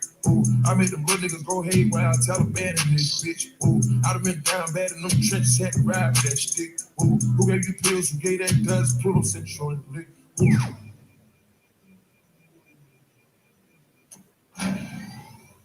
Too many convicts that roll me to play with this shit. Proud of nonsense, get old summer spreading this bitch. They had the counter like lighting it up, nigga, anybody can get it. I'm on a PJ lining it up, backwood for the sticky. I'm trying to tote that Drake on London and it's extended. They gotta stretch a nigga out, we gon' die for this shit. Yeah, I ride for my niggas, I lie to my bitch. We some poor, high class niggas, maybe we rich. Yeah, I was at the band though, got a penthouse for a closet. It's like a shadow, live on my neck, my wrist. I got things told that talk different languages.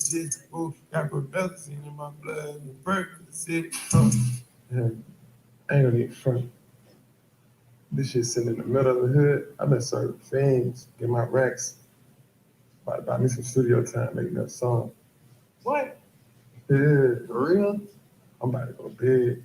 You can't spit. For I real? got bars, fool. Man, you need a hard video. If I do the video, you got that ready. You got the vision. Don't gas me up. You gonna be bigger than little X. You see how his videos be popping, nigga. $100,000 for the cheapest ring on the nigga finger, little bitch. I done flew one out to Spain to be in my domain, automata, bitch. Dropped $3 on the ring, cause it been the truck, little bitch.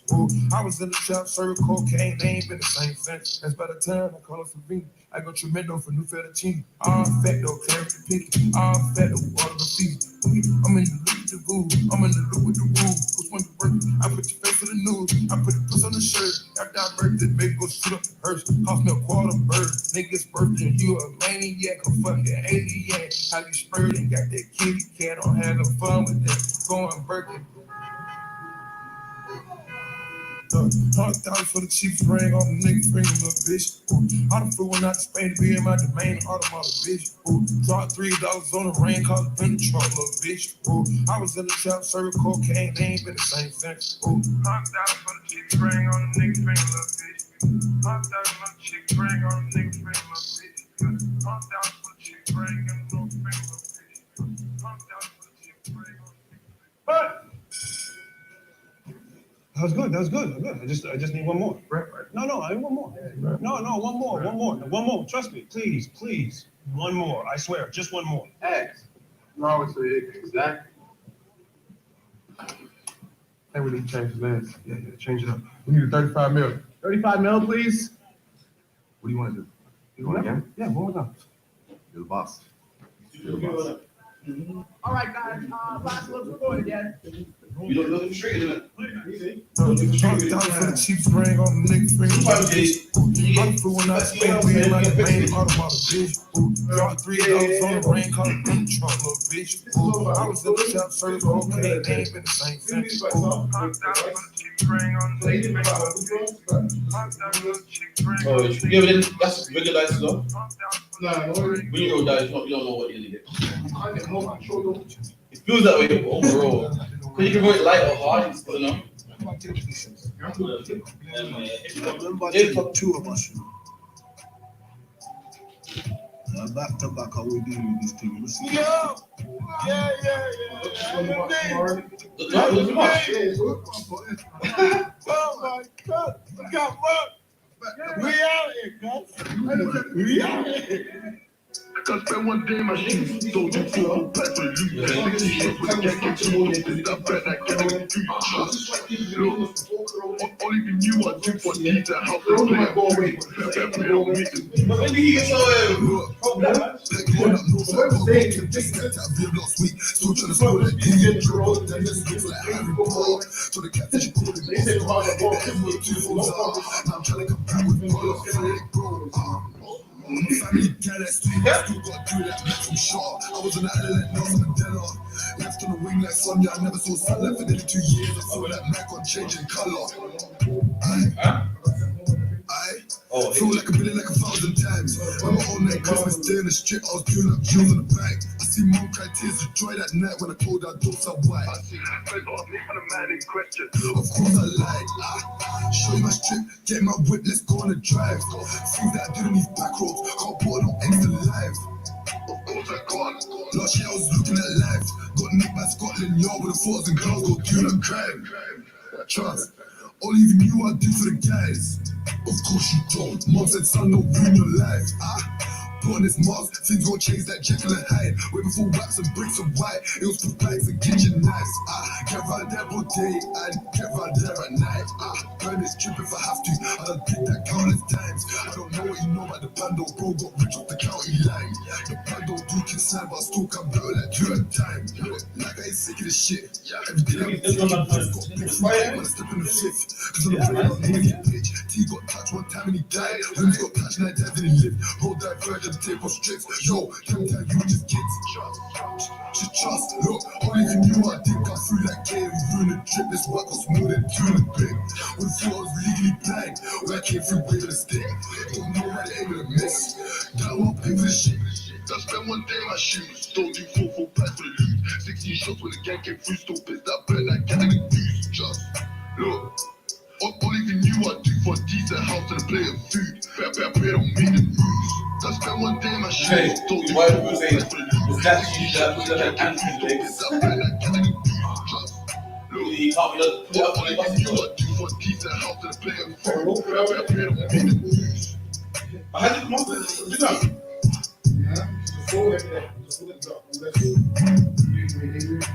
Living storms and that in Britain, never to do over. Heavy,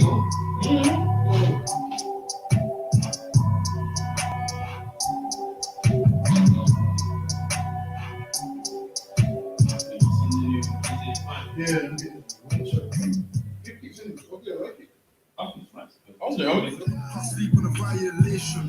Now one praise like that. And I ain't going to the verbal. It's straight cool like taking chat. If you straight with me, then there's a big chance. Nothing special questions out. There's 2 versions. Like that I.S.U.P.K is making money. What it does is he makes the same comparison with that one, where it's a digital version. With that one, where it takes CDs. So, no, I have to imagine some people don't buy games in the shop no more.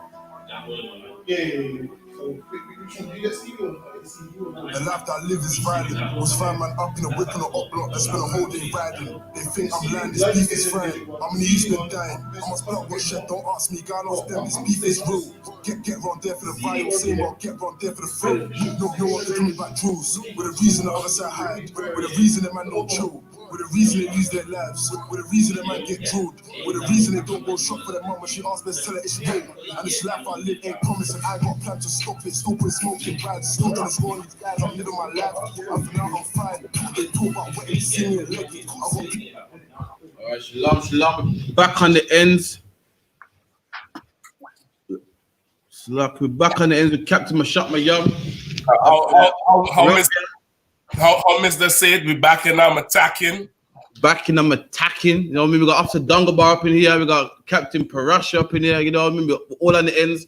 Got my shot from the DC, but guess what? He's still on the ends as well, man. Make sure you call into the show 079-607-46784, and you can be on the ends too, man. You know what I mean? As the captain said, we want all the smoke, man. You know, don't get scared. You want us to call the show? Call the show, man. You know what I mean? Shalom, you good there? You know what I mean? So So again, wrong hand. Something going on there. How you gonna dap him with the left hand? so like I say, because the angle was a bit. Nah, you gotta make that shit fit. You gotta make that shit fit. Salakia. I want the angle's a bit mashed up. Salakia. But again, man, you're on the ends. Make sure you call in 079 607 46784. And also support Tahar Mind Body and put the link in the description as well. I'll put the link in the description. Make sure you support that. We got what? Body soaps, different types of soaps. Come get that. Come get it, man. Come support black businesses, man. You know what I mean? Everyone talking about Black Lives Matter right now. You know what I mean? Black lives does matter, man. You have to support our own. Let's start giving the money to the, to the Caucasian man and to the East Indian man, and let's just support our own, man. Put money in a black man's pocket and stop, supporting the white man, the East Indian man. We send his kids to college, man, and nursery, and we make them rich, man. That's right. I think I froze up there for a little bit. Salakia, my machine just coming back on. Oh, no sweat. You get his brother in the class real quick. So I got a caller. Shalom, caller. You got a question or comment? So hello? Shalom, caller. Have you got a question or comment? Right, it's Matthew. All right, Matthew. You all right, Matthew? You good? You got a question or comment? Right, yes. Right, now I just came along when you were talking about Tommy Robinson. That's right, yeah? Right, now I'm going to tell you something about what I know about that guy. Because I've met him personally. He's a very, very manipulative, dangerous man. Everything he does is calculated. Right? So what he's doing at the moment, right, he's trying to rally up the weak-minded brothers, right, to get them on his side because the Muslims will not back him.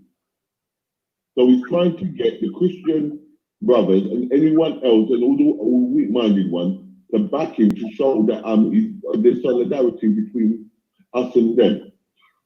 And as the captain said, the best thing for us to do and the best thing for us to talk to all the brothers and told us to do is just keep away. And that's right, what you said. The brother's very manipulative. We like the brother. Yeah. This oppressor is very manipulative. Like any man that can change his name 10 times. We know something's up with him. So what he's saying is right. We know, man. Wants to rile us up. Look now, he basically started a big fight in Central London, and now he wants to back out of it, ease out of it. Like what you said, you're right, man. You know what I mean? The guy is very manipulative, man. You know what I mean? We need to watch out for him. Because a lot of people don't know. Right, he went to prison, right, and as a racist, and he embraced Islam, and the Muslims protected him. See, wow. See, I didn't know that myself. I know myself. What the brother said on the phone was Tommy Robinson went to prison, embraced Islam, and them same Muslims protected him. Because anyone that goes to prison knows that the Muslims run prison, and to get protection, you gotta be Muslim, man. That's deep, man. Anything else you want to bring out that, Matthew? Yeah, then when he came out, there was a Dudley MP, Muslim Dudley MP, and he was with him, and they switched on him saying that he was a terrorist. Right? He had to resign. Damn. That's right, so now he's with the Sikhs and with the EDL. He said he's sixes with the EDL. Yeah. I know there's one Sikh guy in Central London who's with the EDL as well. And I remember one time as well, Tommy Robinson was even saying that black people could join, and Tommy Robinson was saying that he don't deal with racist problems, he deal with British problems. Remember I was saying that in the beginning? He's not coming out and saying this is a white thing. He trying to see like it's Britain, but it's really white. That's right. And I remember with Tommy Robinson was saying it's a British thing. I'm about British people. And the Windrush was British people. And Tommy Robinson didn't speak about the Windrush not once. When the whole scandal went down and brothers were getting sent home left, right, and center, in detention centers, getting refused NHS treatment, Tommy Robinson didn't speak out about it once, man. So guess what? He does love white people, man. He don't love black people. It's not a British thing. It's a white thing, man. Remember the video I sent you yesterday of the Sikh training? Khan.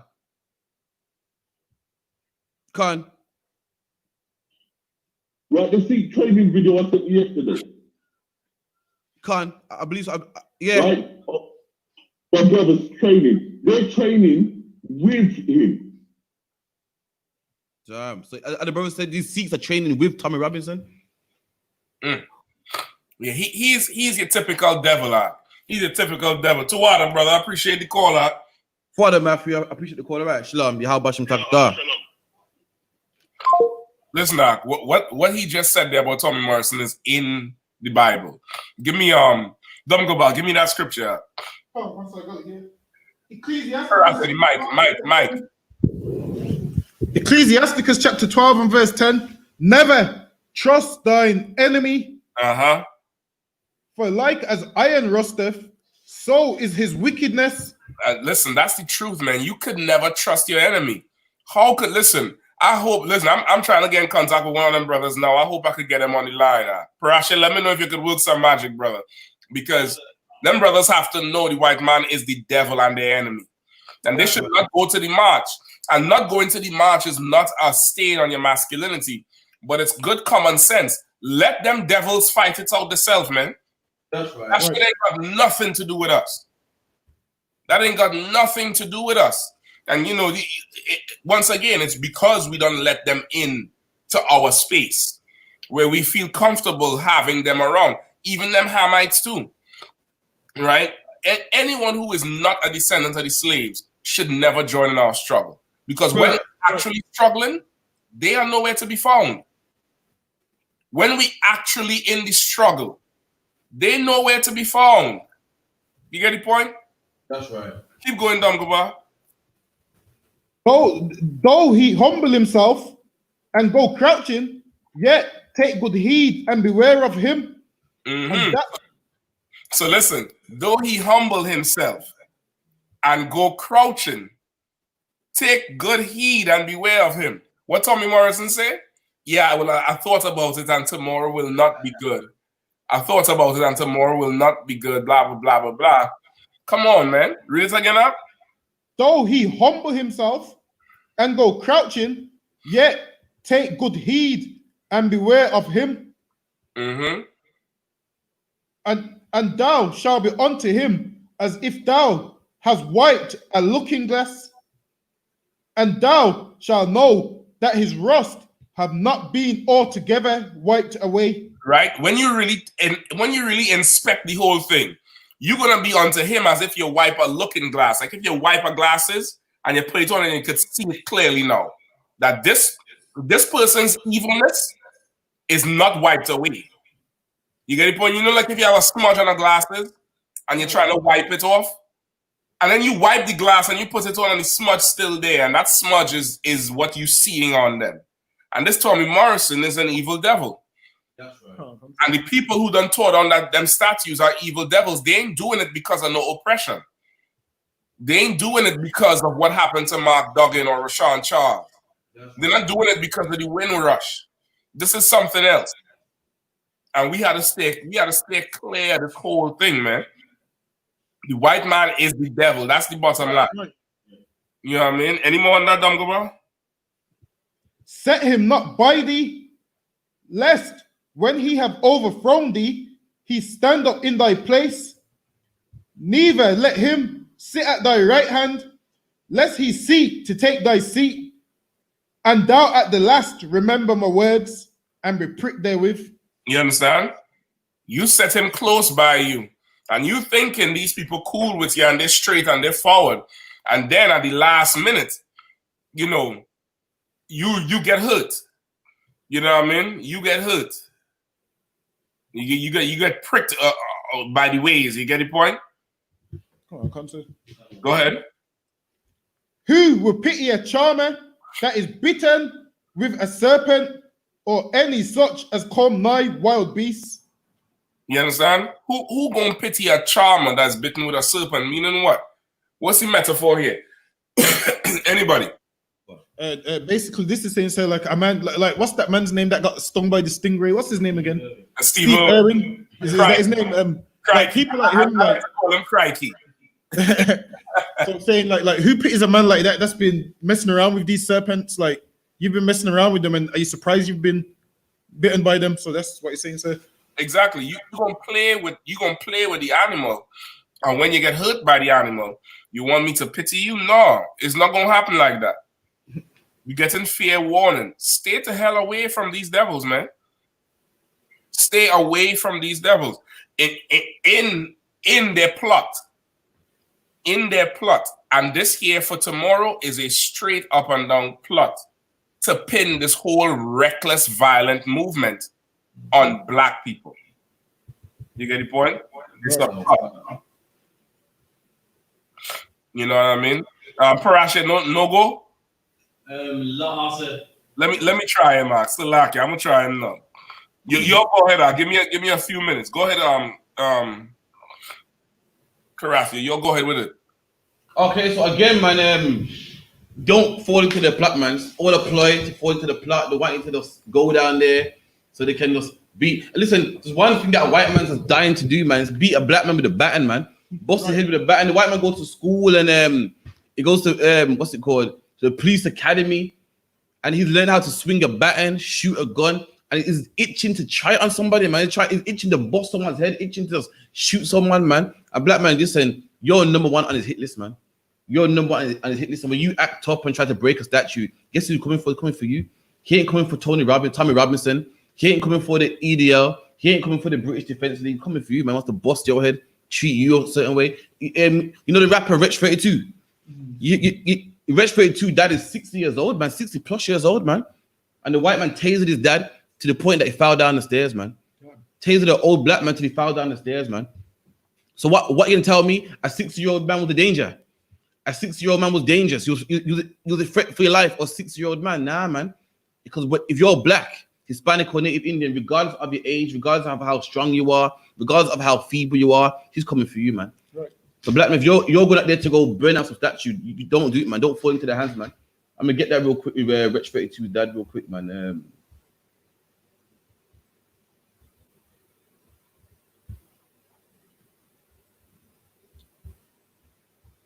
You get to Rich 32's dad, man. I might be a fan of Rich 32 myself, but damn, it's a black man like me, man. The black man like me, man. You can't do black people like this, man. It's a luck, yeah. It's mid-April. Black Heritage Lockdown. Police are looking for a suspect. They find a 62-year-old father at home, at the top of the stairs. He's been hit by a taser, a weapon police should use to make an arrest, to stop an escape, or in self-defense. The victim believes he was shot because he's black. I'm lucky to be alive. The only people who have invaded our space, Metropolitan Police, the only people who seem to ignore all the guidelines put out there, Metropolitan Police. And this wouldn't have happened, you're certain, if you were a white man? No way. The Met dispute his version of events and deny racism or wrongdoing. And last week, Commissioner Cressida Dick told us there's no discrimination. We're policing in areas where violence is high. We're trying to protect people. Today, we showed that interview to Millard. It seems to me, at this moment in time, we are being singled down and targeted. Millard has another son, the rapper known as Wretch 32. Because I never had nothing when approaching you. Yet for all his success, he now warns his own children to be wary of the police. I've grown up in a household with my dad and my uncle, and I've watched them fight against police brutality my whole life. I'm 35 now, and we're still here again today. And I now have to have the same conversations that my dad and my uncle and my grandparents and my parents had with me when I was a child. That means there's no progression. In Tottenham, it's a generational struggle. The slogans might change, but the anger that fueled the riots as long ago as 1985 is still there. The same fury that blazed across London in 2011. And today, a perception of inequality in every facet of life. Even... So there you go, man. There you have it, Rich 32, dad tasered by the police, man. Give me Deuteronomy 20 and 50 real quick. In the Bible, Deuteronomy 20 and 50 real quick. Nothing, yeah. So Rich 32, man. You know what I mean? his dad tasered by the police, 60 years old, man. Black man, listen, if they could tase a 60-year-old man, 60-year-old man from Tottenham, come on, man. They're just dying for you to go down there and break some statues so they can go upside your head, man. They're just dying for you to go down there and start some vandalism so that they can kill you, man. Don't fall into it, man. Slucky, so you I think you were saying something before you went. Hood Ra, he gonna call in. He gonna call in a second, all right? I was able to get... I think they probably having the same conversation we having right now. He said he was over by his family spot and they was talking. But he gonna call in, you know what I mean? But he damn near saying the same thing I'm saying. It's like this thing smelling of a rat. You know what I mean? Color one cancer.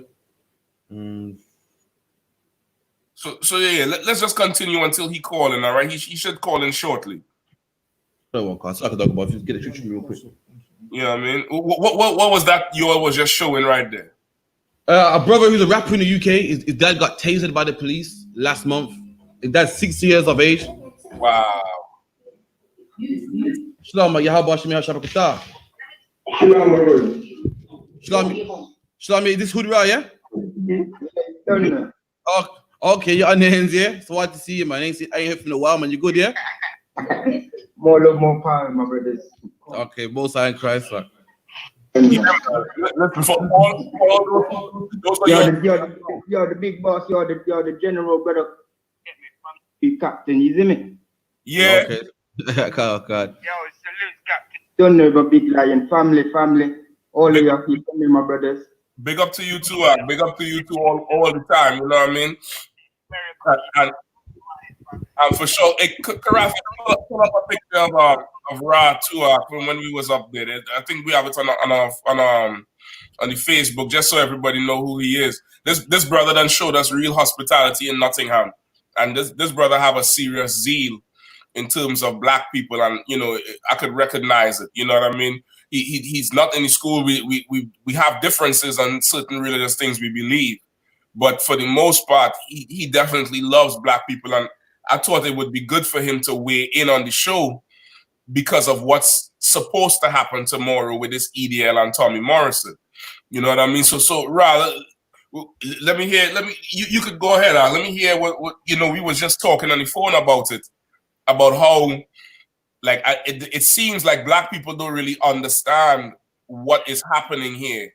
It's like our whole struggle done got hijacked for some white agenda that they want to push. And that's what it is, my brother. You see, it's that key word what you said, you know, my big brother. You said they don't understand. And we as black people, we're powerful, so it's time to understand what's really good because we're not on no idiot thing, you with me? We got sense, you with me? And a lot of propaganda and a lot of trickery going on with the media because we don't control them things there, you with me? So they're just pumping all the negativity and like things haven't changed. We don't know that the Babylon's been obviously on our case as black people from time. So if we wanted to go and fight and boss up, we could have gone fight and boss up from long time. So what's going on now, you get me? This is a pandemic. You with me? They're trying to plan up and kill up the black people, and you with me? So because we're not on no foolish thing, on no politics, and they couldn't trick us with this foolish thing. Was it coronavirus thing? You with me? Where obviously when you go out there, you see everybody masked up. When you go out there, you see a lot of black people, unless they're just wearing masks for style and fashion, they're not afraid of this thing. They know it's false. You with me? Everybody just going about their ghetto life, because ghetto people don't fear nothing. So they couldn't kill us off like that. You with me? So what they're trying to do now, they're trying to, like I'm saying, make obviously the black people all rally out now by the pumping all these negative, obviously, energies and images to see that obviously Babylon are beating down black people left, right, center, like we don't already know that. And obviously these white people, you get me, fighting everything what's going on in America. You with me? We as UK soldiers, you understand the thing? You get me? United Kings and Queens, we have to be wise in the thing, you get me? Right. And obviously, as we know, when we look into the thing, Black Lives Matter, yeah, is obviously their agenda and is supported by, you get me? The Mason people, you with me? Soros and them man there, you with me, and all them people, they're pumping in a lot of money into Black Lives Matter to make black people do foolishness. That's right. We have to, you get me, mobilize and move different so that we can defend our family. Because when black people get vexed now and everybody's going to the protests and the march and rallying after these white people, you with me? That means we're going to start fighting. and then we're going to get locked up. And when we get locked up now we can't be out on road because we haven't got freedom. And next minute, we can't defend our children. We've got too many soldiers dead in the cemetery, and we've got too many soldiers behind bars. So we need to be on road so we can figure out, obviously, how we need to maneuver as a royal family and do what we need to do to obviously create black economics, black wealth. You with me? Showcase our black talent and start building up our own black Wall Street, like obviously Marcus Garvey left us the black print from way back. You with me? We know all our ancestors left us the black print. You understand? So you with me? This is what it is. We can't fall for the trick of the white man trying to draw us out. You with me? We need to see what's going on even with all these Black Lives Matter and obviously Black Lives Matter, yeah, has always mattered to us, for ghetto people in the community. You understand? You with me? Anybody obviously who's out there, please listen to more Lions King car. There was a march down in Nottingham on the Forest Recreation Ground. You with me? And basically more Lions had to go and burn it out in the end because these lot don't know who's backing and funding it. And you've got lesbians and gays and certain people agenda what they're trying to push on the black people and the black family. You get me? So we need to do that. They Ashkenazi, Jew, pagan people what obviously don't love us and trying to bring us down, we can't obviously go out there and obviously fight their battle because they're fighting a battle within themselves. That's right. But what's going on? So they're trying to bring us down with them. And the only way they're going to bring us down with them is by obviously getting us angry so we can fight them. And then they can, like I said, they can start busting their gun. We're going to bust our gun. Some of us are going to dead. And enough of us are going to get locked up. So unless we do it obviously peacefully in a diplomatic way when there's bare niggas, hood to hood, you get me? All the Birmingham soldiers are right there, enough niggas. Yeah, we can still be ballad up or masked up or whatever. All those Nottingham goons, we're down there with our brothers. You with me? All the London man, you with me? And we're just standing there and there's bare niggas, you with me? And if you want to roll up to anywhere where it's obviously of any political power building, then obviously we're going out there to make them know that it's that time, you with me? We want what we want, but we have to sit down as a family, discuss what we want, and not just run out there like headless chicken and get your head licked off by Babylon or white man or whoever else. You understand? We just have to move neat. You get me? Right. If I could jump in right there, like what you're saying is so right, where like they kind of play, you know, black men as black men, we have a certain amount of masculinity and a certain amount of bravado where we had a show, we's men. And it seems like they're playing on that because Tommy Morrison gonna talk grimy as if, you know, he gonna come down there and we gonna see what we gonna do. And that's like an open invitation for black people. But Black Brothers is not seeing that whole thing with the statue. Black people didn't do that shit. That's white people did. Like we didn't mark and don't know statue. He didn't want to create a race riot. So I don't know if he's back down or changed his mind because he knows that it will be a mad thing because black people ain't playing right about now. You understand? So unless they want to go back to their family, then you with me, because no black people are willing to jeopardize that anyway without even contemplating that. That's why I'm telling my brothers and sisters, contemplate what you're doing. You see all these little looting and thieving or little idiot things? You get me? Black pride, brother, have some respect for yourself. We ain't got no time for no dibby thieving and thefting. You with me? When we lick down something, we lick down something correctly. When we make a move, we make a move correctly. Not no little idiot thing. You with me? Huh? Right. What I'm saying is, if you could, what I'm saying is like with this thing that they're trying to invite tomorrow, like if you know our stance on the white man. According to the Bible, he is the devil. The Bible speaks of. You understand? The white man is the devil. We say that day in and day out, and the Bible tells us to have no peace with him. Meaning, you see, even in our marches, sometimes the brothers is protesting and they have white people with them. Like we don't exclude them, and we should. We should totally separate from them because they bringing an element into our struggle that we don't normally bring into our struggle. And now when they tear the statues down, and make no mistake, I'm not saying the statues should stay up. The whole everything should come down, including Buckingham Palace. London Bridge, Big Ben, everything needs to flatten because it was built on slave money. But what I'm saying is, this whole thing is started with these white devils tearing down the statue, vexing another group of white devils, and now they're pulling us in the middle because they want to blame us for what's happening. And if brothers don't understand that, they're going to get a rude awakening. Like, we got to stay clear of these damn people, man, because these people didn't come and help us pick no cotton. They wasn't in the slave ships with us. They wasn't in the baking sun getting whipped with us. Why they want to be with us now? They always hijack black people's struggle. Anything black people do, and they want to hijack it. And when the thing go wrong, they turn around and blame us. That's right, sir. Yeah, 100%. You know what I mean? 100%. But like I was just saying, my big brother, yeah, we have to use that to our advantage.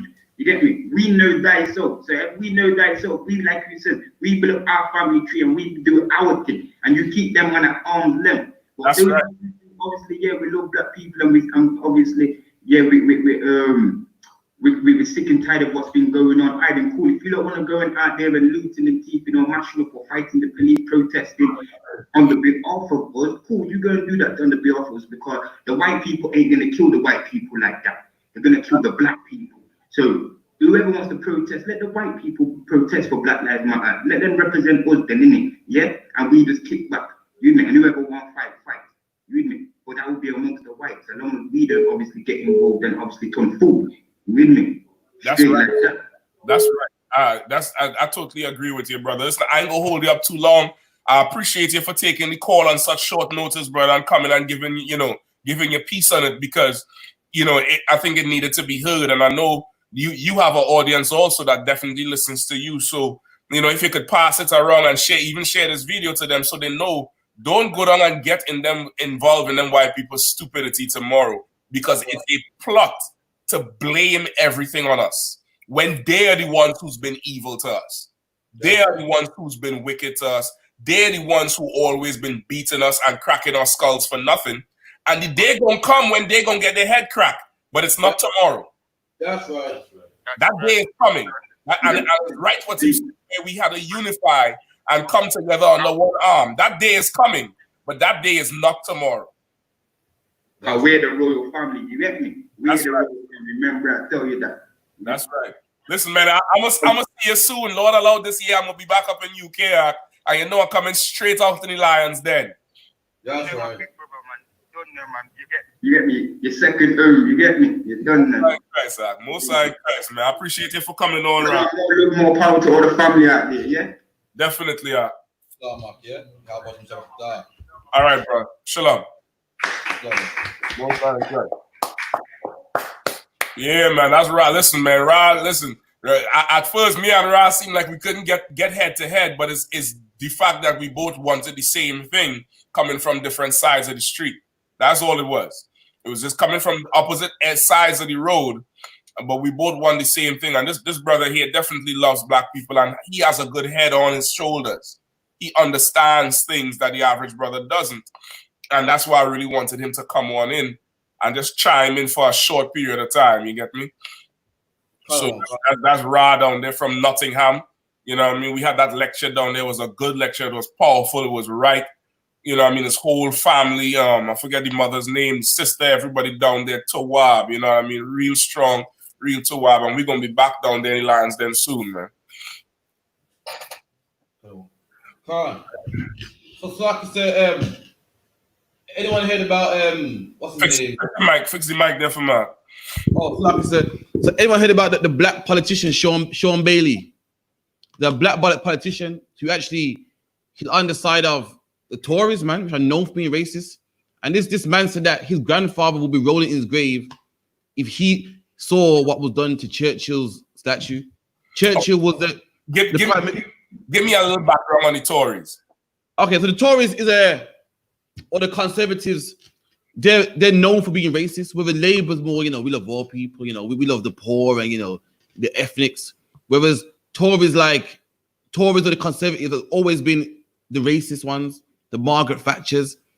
You know what I mean? And Winston Churchill was the prime minister at the time that won World War II for England. You know what I mean? And once upon a time, Tories had the same Tories and same Conservatives had a sign, And it said, if you want colours for your neighbour, then vote Labour. Meaning, you want black men to be your next neighbour, then vote them, man. If you're sicker than black people, come vote for us, man. We'll help it. That's the same racism that the Tories were dealing with, and they're in power today. And black people want to vote for them and march and love them. So in 2020 now, you got Sean Bailey, who works for them. He's a descendant of the Windrush who works for them, and he said that because there's graffiti on Winston Churchill's statue, he said, listen, my granddad would be turning in his grave if he saw this, man. He said black men are rioters and their horrible behavior will make my granddad turn in his grave, man. That's what this man said. And what this man don't know, that Winston Churchill didn't like black people, man. That's what he don't know.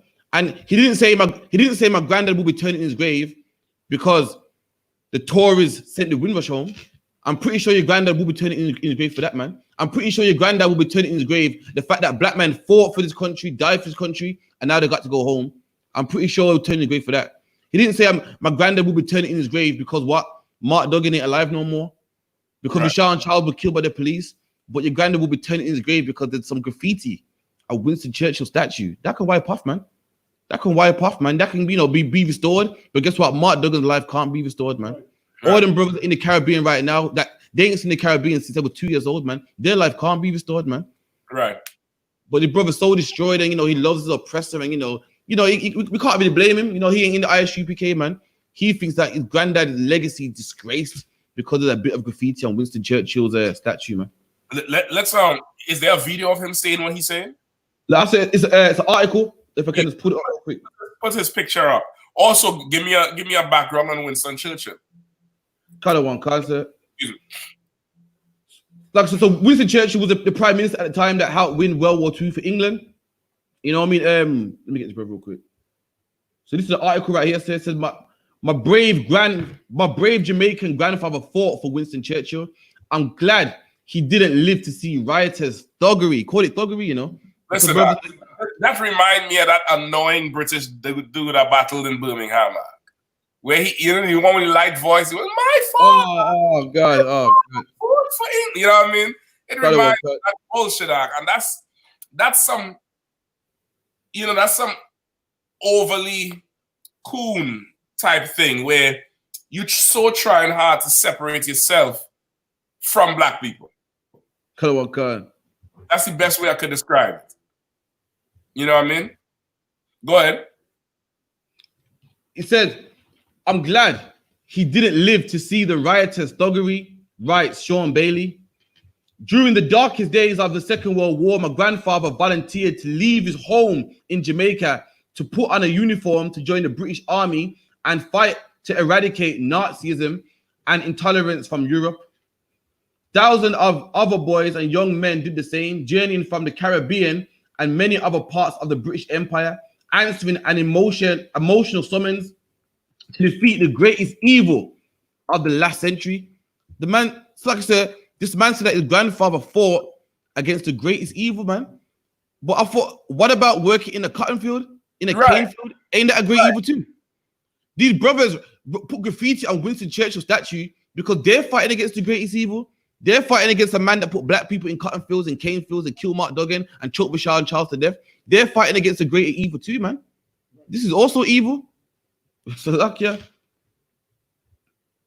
Despite the heavy fire his unit took in Italy, Granddad mercifully survived the war and went back home to Jamaica. He has died, and in some ways, I am glad he did not live to see the weekend's shameful events in Whitehall and Parliament Street.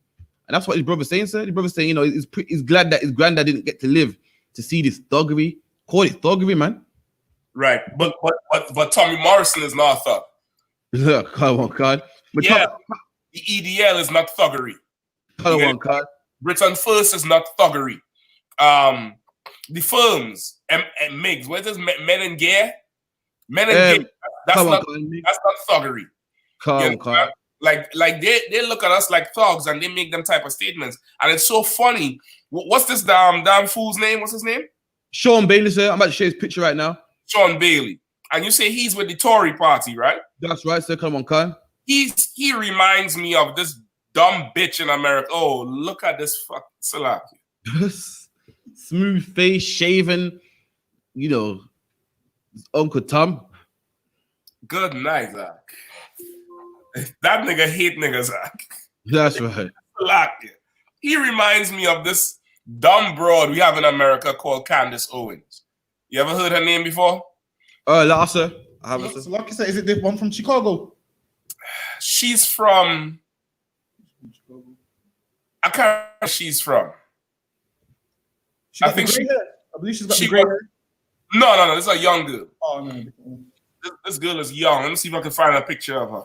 Oh, it's like I know he on about the one that where the band there GoFundMe. I know he on about. Yeah, that's her.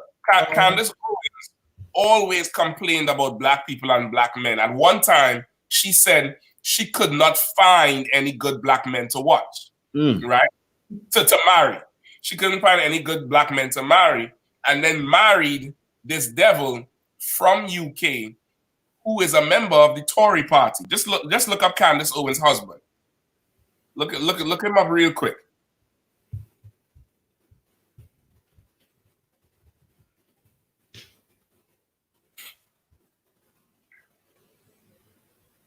George Farmer. Shit. Yeah, that's good. That's him right there. The goatee. Picture with the goatee. Yeah. You have the picture with him and her? I believe so, sir. Look right now. It is them, sir. Say that again? It is them, sir. I don't think that's it. Oh, come on. Candice Owens.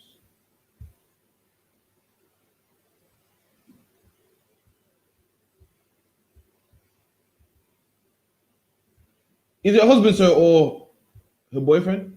No, they married. They married, Doc. They married. She married this devil 3 weeks after meeting him online. Damn. Hold on. You know how I say? Let me beg you the screen share there, my brother. No, sir. I'll make the screen share. I brother have to take her on dates, man. She married this devil in 3 weeks. Shit. Nah, we don't need that. She could stay with that damn devil. That's it. She lost. The streets, how do I say, the streets have that bitch now. We don't want got her, man. They can have her, man. Yeah, they can have her now. That's her, right? That's her. And then this is what she said recently. All right, hold on. This is what she said recently, and it. Okay, before I was wondering what's the link with her and the Tory party, and I could never really understand it. But being that this fool come out and say what he said now, I kind of could understand it now. You understand? All right, listen to what she said. Hello, Facebook family. I have decided to do this video. It has been weighing very heavily on my heart and on my mind as well. And it was something that I wanted to say early on, but there were so many emotions and so much pressure for me to go with the popular opinion about who George Floyd was. And sometimes it can be difficult when there are just so many external pressures to say what you believe. And this was an instance where I felt like my silence would have been better in the beginning, but the more that I think about it. Right. So she spent a whole ton of time just trying to, walk up into the whole thing with George Floyd. All right. I'm going to speed you along a little bit to some of the stuff she said. And I recently came across something that was an idea that was planted into my community. 5 stints in prison who commit and scream and demand support and justice for the people in our community that are up to no good.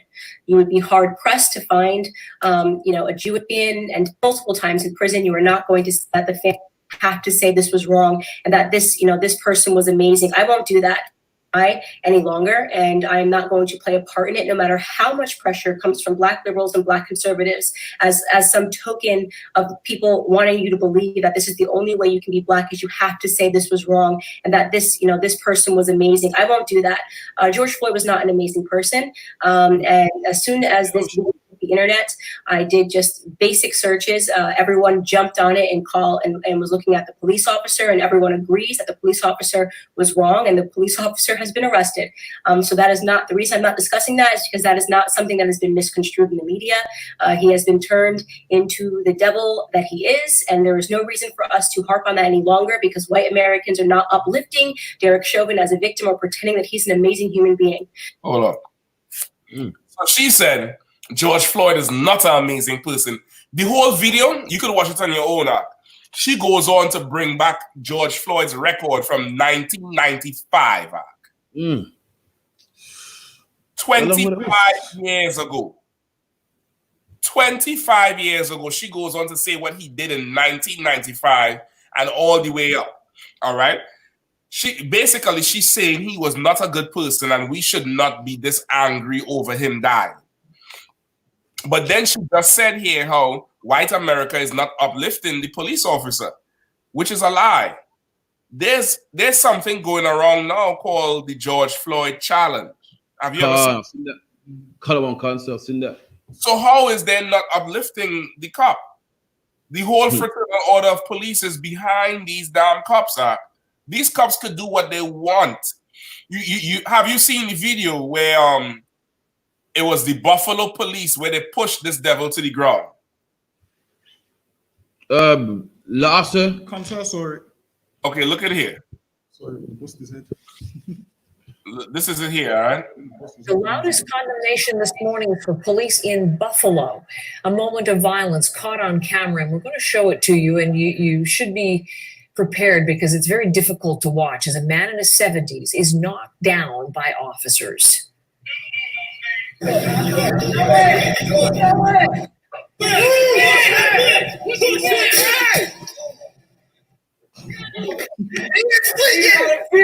not a fear. He's clear down the clear. Get him better. Back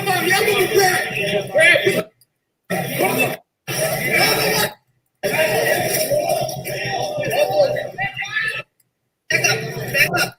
Get off the steps. Let's go. Get back. Now, that devil fall and bust his shit wide open, blood all the way up. The cop that pushed him, they fired the cop. Yeah. The 75 officers resigned after they fired the cop in solidarity with the cop. In a time where America needs police on the street, they resigned to say, well, listen, if you're gonna fire him for that, we're not gonna help you secure the streets. So what the hell is Candace Owens talking about? You know, America doesn't uplift Derek Chauvin. She's an idiot. And she's just like this one you have over there. What's his name? Sean Bailey? Sean Bailey, sir. She's an idiot just like him, where they are being paid to be the scapegoat for white supremacist thoughts. Like if a white man comes out and say what they say, they're going to lose their career. But you get a black person to say it, everybody will now pause for a second and say, well, you know, this black person has a point. You get what I'm saying? It's not that what they're saying is true. It's the white perspective that cannot be voiced publicly without somebody losing their career. So this Sean Bailey, he gets paid from that conservative party to talk like that about black people. This thuggery. Like, so what? It wasn't thuggery when they sold their foremothers into slavery? That's right. You get the point? It wasn't that all that wasn't thuggery. The shit is ridiculous now. The shit is absolutely ridiculous. Come on, can't if I may share something real quick as well. Yeah, go ahead. This is another thing that Sean Bailey don't know about, Winston Churchill. He's crying about Winston Churchill. I think this is something that he don't know about Winston Churchill. He thinks Winston Churchill some great man and his grandfather fought for him. But Winston Churchill didn't even like his grandfather. This is the 10 greatest controversies of Winston Churchill's career, and this is number one on the list. So I'll skip that. It goes, Britain's darkest hours in World War II, Churchill's leadership was vital in maintaining morale and leading the country to eventual victory over the Nazis. Skip down some. This is 10 stuff that Winston Churchill said that was very controversial. What? Look, yeah. Okay, so in 1937, he told the Palestine Royal Commission, I do not admit, for instance, that a wrong has been done to the Red Indians of America, meaning the Native American Indians, or, you know, as the Bible calls Gad, or the black people of Australia, meaning the Aboriginals of Australia. You know what I mean? They're not our people. So, you know, Right. we ain't concerned about them, but so we're going to concern on the Native American Indians. I do not admit a wrong has been done to these people by the fact that a stronger race, a higher grade race, a more worldly wise race, to put it that way, has come and taken their place. So Sean Bailey is crying about Winston Churchill getting a bit of graffiti on his statue when your foreparents, the Native American Indians, are your brothers, man. Winston Churchill said he don't care about them. He said he don't think a wrong has been done. Meaning this, when the Native American Indians was given smallpox and died, when 66 million died by the hands of the white man, he don't think nothing was wrong. The same man that you love and you care about his statue, the statue ain't even him. The statue don't even move, and you're upset about his statue, man. The same man said that it was okay that Native American Indians was given smallpox, man. That the Pilgrims broke all their peace treaties with them same Native American Indians, man. That's thuggery, man. That's thuggery. I'm pretty sure your granddad will be rolling in the grave about that. That's what he should be concerned about, man.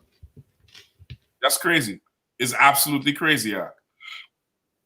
It's absolutely crazy. Like, okay, I'm looking at a picture now. I'm trying to send it to you. What's the easiest way to send you something? Use your WhatsApp, sir.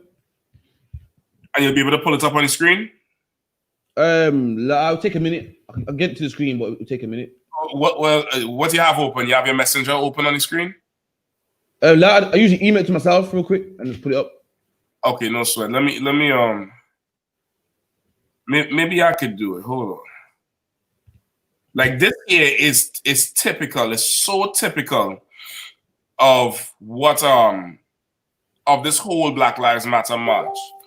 All right. Look at this picture here. Let me hold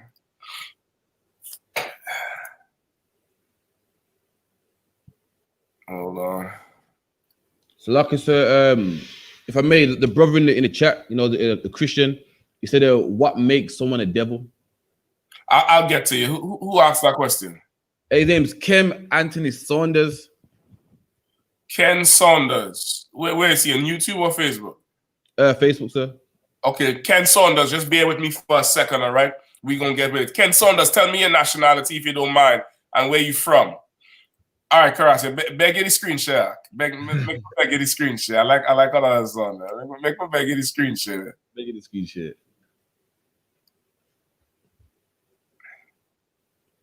Now, you see this picture, right? Color one, card. This is at the protest, brother.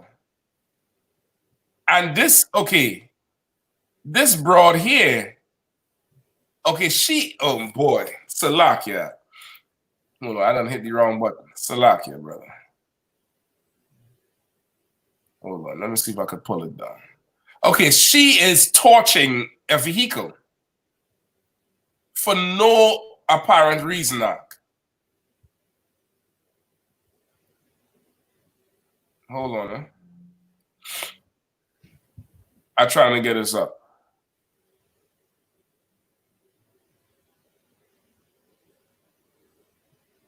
Might take a while, but I did say just send it to you off. Shit. I was messing around with this thing. Like she's at the protest and then broke glass, the front glass of some she done broke the front glass of some vehicle and is, you know, in the process of torching it. You get me? Color one, card.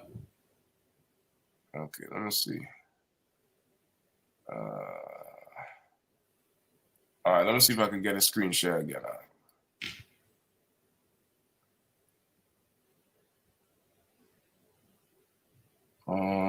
Is this it?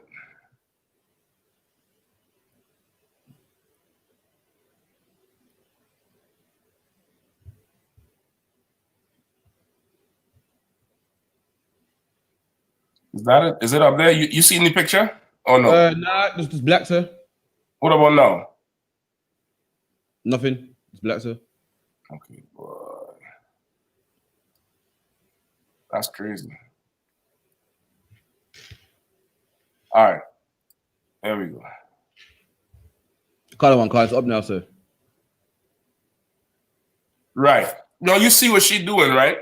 She has a torch in there with some sort of, you know, like she have a light at the top of it. You know, like how, you know, Benjaminites always have that flare in the dance. Come with the spray and shit. Yeah. And that's what she's doing, and her face is covered, and everybody thinking it's COVID. But their face is covered because they're criminals. That's right. They're criminals, and this is some white woman who making mad money a year, $200,000 a year, that comes down to help take her country back by doing shit that America will now turn around and blame black people for. You understand? That's right. That's what this is about. America is not going to turn around and blame black people for, and the same thing is going to happen in the UK if these brothers get simple and go down there. And I pray that they don't. I pray, you know, they listen to what Ra said tonight, what we said tonight. They, you know, he shared the video around, and that they don't make a move, and he just get on their platforms and tell brothers, stay clear of Tommy Morrison and his devil behind, because the white man is the devil. This is a That's right. to pin everything on black people when this has nothing to do with us. This has absolutely nothing to do with us, man. It's crazy. So yeah, go ahead with what's his face with Churchill. Oh, come on, Khan. So that's what Churchill was saying. He made many racist quotes about other nations that ain't ours, but he said that our brothers, man, the Native American Indians, we are, you know what I mean? Us being Benjamites, they're being Gadites. We just, you know what I mean? We're all one family, man. There's different tribes to one family. And he said that, listen, I don't see no wrong that's been done. Native American Indians died by smallpox, man. Native American Indians made peace treaties with the Pilgrims, man, and was killed by them. And he said, ain't it wrong with done. So, and you wanna cry because there's some graffiti on him. Listen, Winston Churchill will be all right, man. They can wipe that graffiti off, they'll wipe the spray paint off. He'll be okay, man. The Native American, they won't be all right, man. They're on reservations today before what happened to them. And Winston Churchill thinks it's okay. They're alcoholics on the reservations right now, man. And Winston Churchill thinks it's okay. Winston Churchill said that wrong hasn't been done. Meaning it's not wrong that they're on drugs. It's not wrong that they're in reservations. It's not wrong that they were massacred, man. And you care about his feelings, man. You're saying your granddad will roll in his grave, man. Your granddad should be rolling in his grave. He should be rolling in the grave at the fact that Mark Duggan's dead, man. He should be rolling in the grave at the fact that Rashawn Charles was choked to death and couldn't breathe. And the policeman that killed him is probably somewhere right now with his children, man. Enjoying COVID-19, enjoying the whole lockdown, enjoying time with his son. Right about now, every kid is off school, man. And the policeman that killed Rashawn Charles was 16 years old. I had a kid, man. And the policeman can see his kid right now. That's probably tucking him in bed right now, man. Meanwhile, Rashawn Charles can't get to his, man. Rashawn Charles' mom can't see him no more, man. And you're worried about a bit of graffiti on his statue, man. So luck is the brother said, right. Oh, the brother said he's Jamaican. The brother that said he's Jamaican, but he didn't say where he's from. Where is he? He's what's his name? Kem Anthony Saunders. Ken Saunders, right? I'm assuming you're a brother. Are you a black man? Are you a white man? Are you an African? Are you a Chinese man? What is your father? Is your father black, white, whatever? And tell me where you are. Are you in the UK right now? Are you in Jamaica right now? I'm definitely going to answer your question. I just need to know these things first, all right? And that's for anybody. Anybody who wants to, you know, get a question answered, just state where you're from. State where you're from and state your nationality so I know who you are. You get the point? I know who I'm talking to. So his question was, Ken's question, Ken Anthony Saunders, his question was, what makes someone a devil? And that's a fair question because most people, 90% of us grow up in Christianity and we learn that a devil is somebody with, you know, horns, with red skin, like a, you know, red skin with the upper body as a man, and then the lower body as like a horse or a goat or something, and somebody who has a pitchfork and a tail, right? That's who we learn the devil is when that's not in the Bible. That's not in the Bible at all, right? So first, give me devil in the dictionary.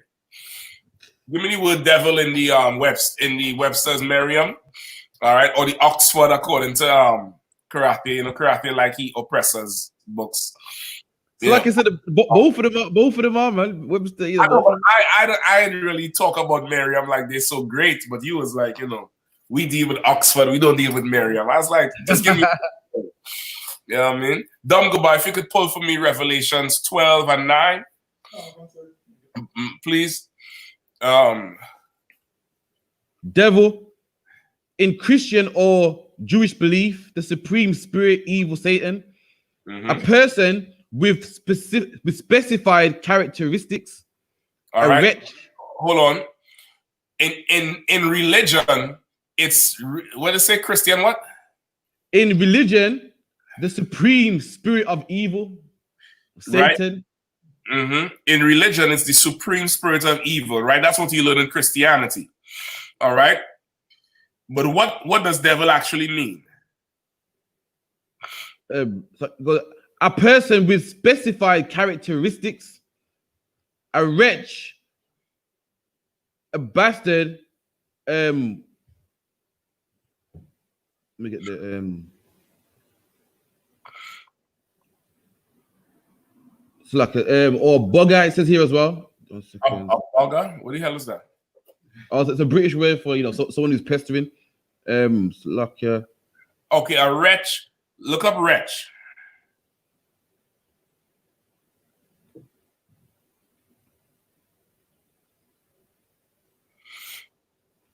Wretch, an unfortunate or unhappy person, a despicable or contemptible person, a villain. A villain, a despicable, a contemptible person. People who would deceive you. Deceitful people. Devil means deceiver, slanderer, liar. In essence, right? That's the original meaning of devil. Like you would see in older movies, older cartoons, they would refer to somebody who is a liar, someone who is deceitful, somebody who is in football. What is Manchester's name? The Devils. The Red Devils. You get the point? Because now these are the men who come in to win and come in with all the deceit, all the trickery they could to win. You get the point?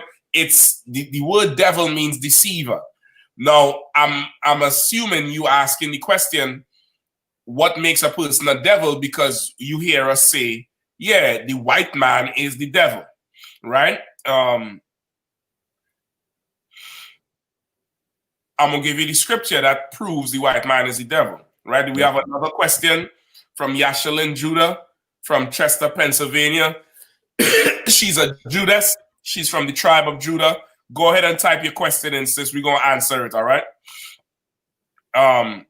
So give me the scripture. All right. So Kem Anthony Saunders.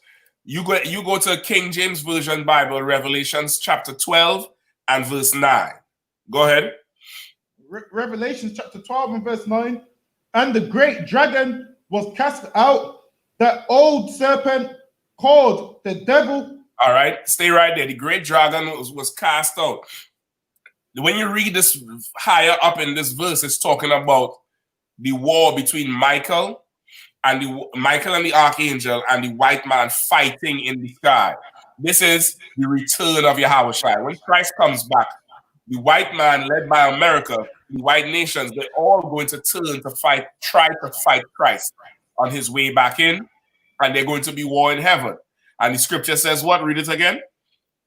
And the great dragon was cast out. Right, the great dragon. What is the great dragon in the Bible? This is John's vision, and he's seeing something in the sky that's big and flying and breathing fire out its mouth.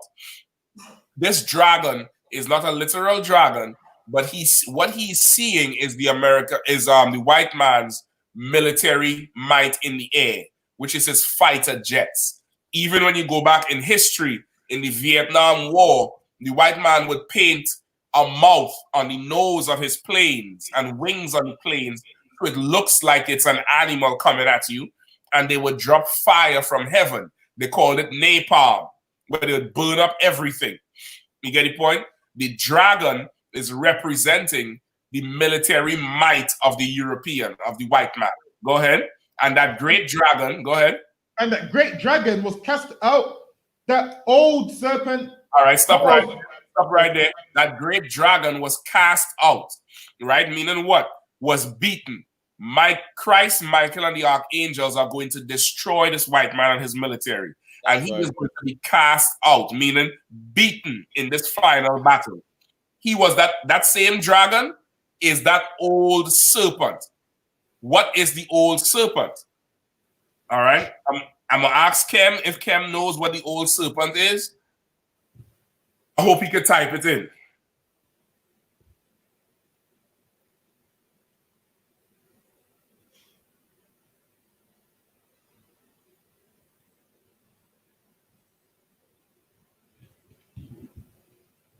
Anything yet? Last, sir, nothing just yet, sir. This charge is faulty, man. All right. If maybe he has a little delay, we might have to we might have to move on without him. At least for now, he could always go back and watch it. Did he type that? Nothing yet, sir. Last, sir. Okay, no sweat. So that old serpent, anybody in your room want to take a shot at it? Oh, it said carry on. I'm listening. I don't think he wants to answer it. He wants to just listen. No sweat. Yeah, that old serpent is who? Yes, sir. You asking us, sir, or him online, sir? Yeah, well, since he don't want to answer, you know, I mean, he asked a question, but he don't want to participate. I don't know, but I'll go with the breakdown for whoever is there. Oh, come on, sir. The one from Genesis, sir. The old serpent is that serpent from Genesis, right? That old serpent, that old snake, a deceiver, like just like how you would call a liar an old snake, man. That he's a snake. He's a snake or he's a rat. It doesn't mean he has whiskers. It means his ways, his characteristics are like that. A snake is a deceitful person.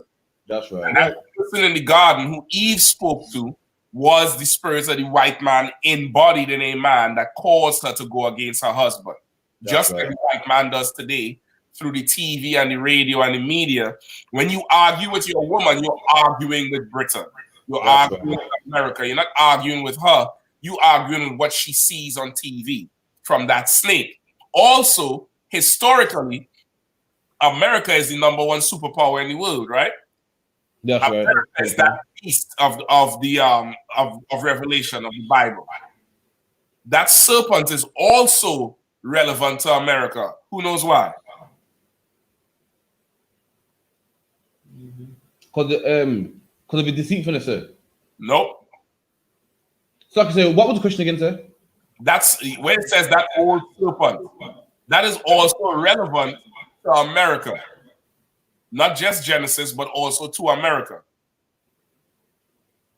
You'll have to know a little bit of American history for this. Go ahead. Is it that don't tread on me flag? That's right. Give me the screen share. This was the original symbol of America. It was the 13 colonies where they said, join us or die. This was before they became the United States. It was just the 13 colonies.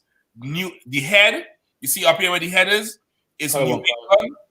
NE is New England. Then it was New York, New Jersey, Pennsylvania, Maryland, Virginia, North Carolina, South Carolina. That was it. Those were the 13 colonies. And their symbol was that old serpent. This was in 1700s, right? This was that old serpent who became what? What did this serpent grow into after the American Revolution? After they won their freedom from Britain through fighting and rioting.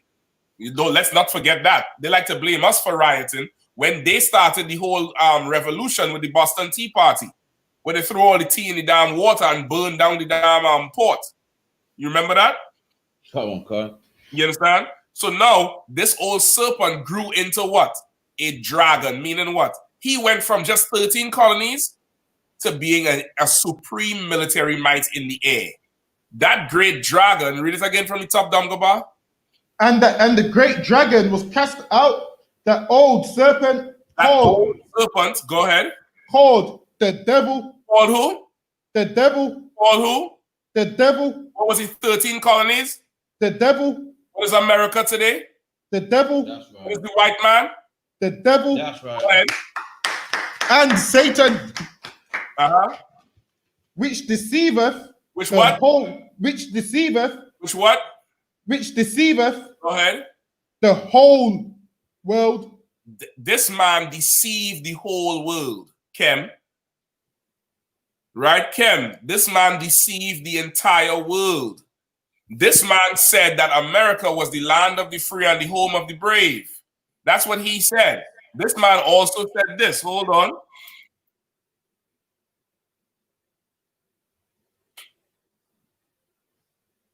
This man also said this was Jesus Christ. He deceived the entire world. I come in peace. Peace be unto you. We here for freedom and democracy. The white man is the devil. He is a liar. There's no truth in him. Read John 8 and 44. These two scriptures, Kem, you put them together. This describes your European race. This is not on an individual level. This is as a whole, as a people. As a people, the white man is the devil. Even on an individual level, they're still the devil because they live a lie every day. Right? You said you was in the UK.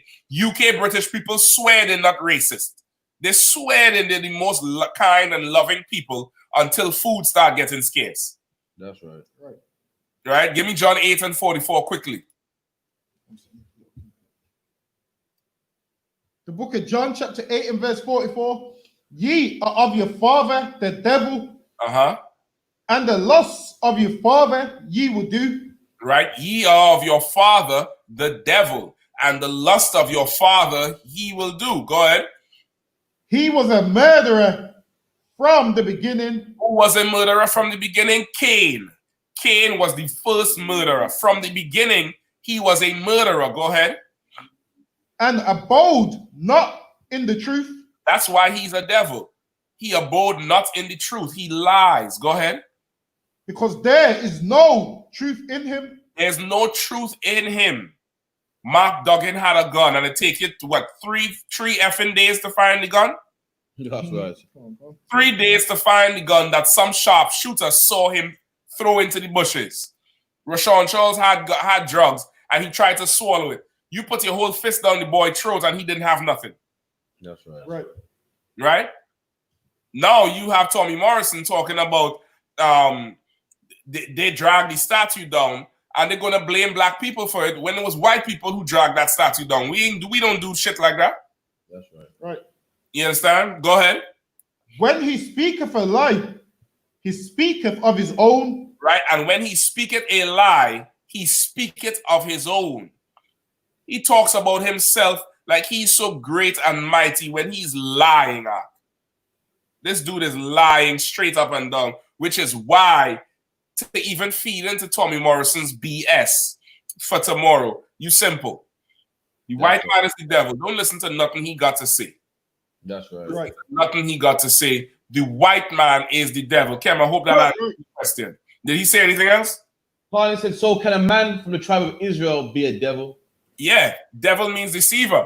But, and listen, this particular scripture we was talking about here, Christ was cursing out the Sadducees and Pharisees, which was the religious leaders of Israel of that day, who were black people. And he said, you are of your father, the devil, talking about the Romans. He was calling the Romans devils, and he was saying our black leaders was devils just like them, because they are deceivers, and the religious leaders today deceiving black people, just like your T.D. Jakes, your Al Sharpton, your what's the dude names? Sean Bailey. Just like them, they're deceiving black people. But we are not the devil. It's a difference. You have some men, yeah, he's a good football player, right? You have I don't know, give me a run-of-the-mill football player. Harry Kane. Y'all just watch football, right? Come on, cousin. Everybody, listen, everybody swear Harry Kane is the best striker in the world. Harry Kane this, Harry Kane that. Harry Kane is the best thing in England. Harry Kane can't touch Rashford's shoes. That's right. See that little black boy who could run faster than lightning? Harry Kane not in his league.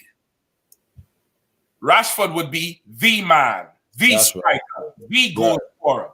Harry Kane is one too, but he's not the best. When we say the white man is the devil, meaning he is the predominant devil on the earth. He is the major deceiver. He is the major problem. He is the source of all your issues. He is the reason why you say, could somebody from the tribe of Israel be a devil? That's the reason you say it, because something in you wants to find a way out for this white man. Good luck trying. And I hope you live your life trying to save him. I hope so. I hope you understand that, Ken. And if you have any more questions, you call the school, all right? You call that number 796-074-6784.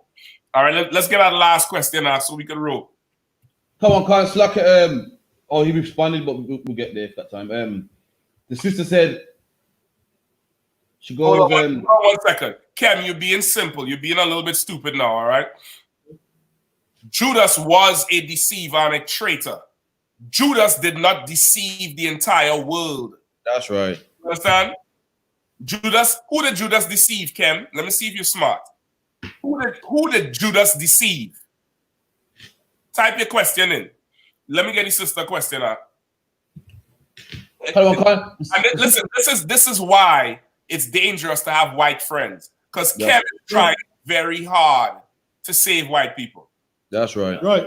He's trying to point out to me individual black people who have lied and who are traitors to say, well, the white man is not the only devil. Let me tell you something, Ken. The white man is the only devil. Right. That's right. The only reason Judas was a traitor is because the Romans, working with Caiaphas, promised him a goddamn ransom to deliver Christ. The white man is the devil. That's right. Right. It's or not. You probably have some old white nasty bitch in the house. Excuse me, don't get me started. Go ahead. The sister said, if a man has sex with his wife, is it a sin for him to not put his sperm in her? Salakia, give Matthew Sunderland a hand. Matthew, I was trying for Kem to answer, but Judas only deceived him. Judas didn't even deceive Christ. Christ knew Judas was a traitor sitting in a room with him. That's right. Christ knew it, and he told the rest of the 11, he said, ye are all clean except one. He said, one of you all not clean. And that was Judas.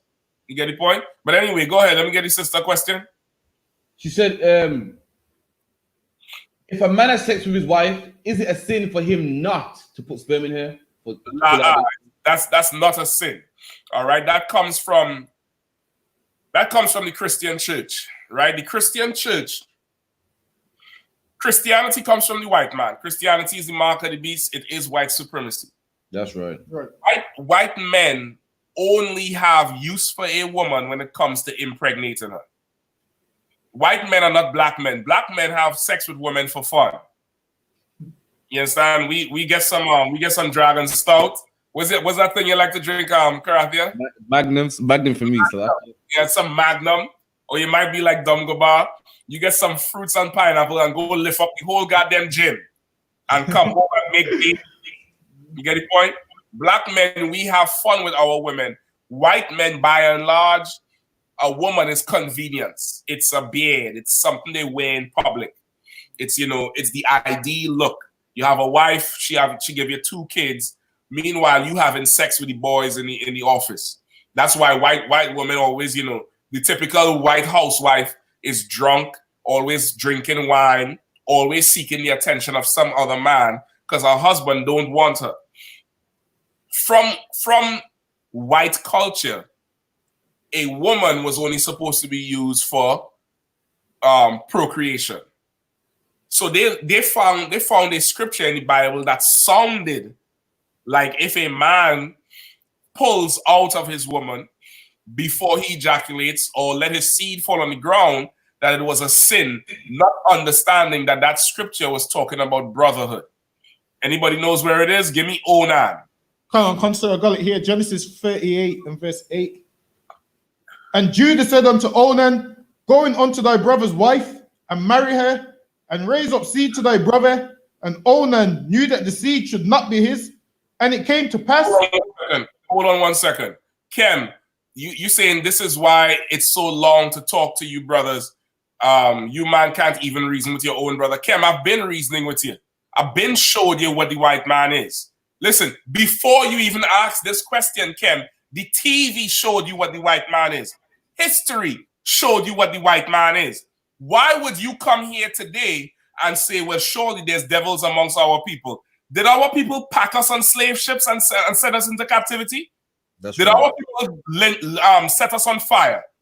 Did our people rip babies from the mother's womb and stomp on the heads in slavery? Did our people do that, Ken? You want to talk about it's so hard to reason with you, brothers? Nigga, it's so hard to reason with you. That's right. Hard to reason with Christians. It's like if it makes Hard to reason with y'all. That's right. You love the white man so much, and really, y'all are the problem why we can't separate from these devils. Because y'all always want to be what? Who could read my mind? You always want to be what? The devil's advocate. You know what an advocate is? A goddamn lawyer. Always on behalf of the devil. Always trying to defend the devil. The white man is the devil, man. Let him get his punishment, Kem. What are you trying to save him for? Let him get his punishment. Let him get it. He deserved it. He earned it. He don't need you to help defend him. That's right. Right. God damn, it's so hard to reason with you, brothers, because you don't want to see the truth. That's right. why it's so hard. You love lies. Don't piss me off, man. Like I said, if I may quickly say, for the brother, if you don't believe the white man's the devil in 2020, go to Coventry, man, and they'll show you that they're the devil, man. Go ask the white people that call the Black Lives Matter, and black people don't want to die no more, and they call this bullshit, man. And they said that they don't care about what this slave master did. Who cares, man? You know what I mean? It's British history. You don't believe white man's the devil. If you think that white people have changed, you got white friends, and not all of them are bad, then take a trip to Coventry, man. That's what happens to you. In fact, go down to London tomorrow if you don't think the white man is the devil. That's right. Go down to London tomorrow and try to reason with, Tommy and the English hooligans and the films and them, and you'll see. You're being overly simple, and you're trying to act like it's a lack of patience or reasoning. It's you. You don't want to see it for what it is. That's all it is. You don't want to see it for what it is. Give me the scripture, Damgaba. Genesis chapter 38 and verse 8. And Judah said unto Onan, go in unto thy brother's wife and marry her, and raise up seed. Okay, one more thing.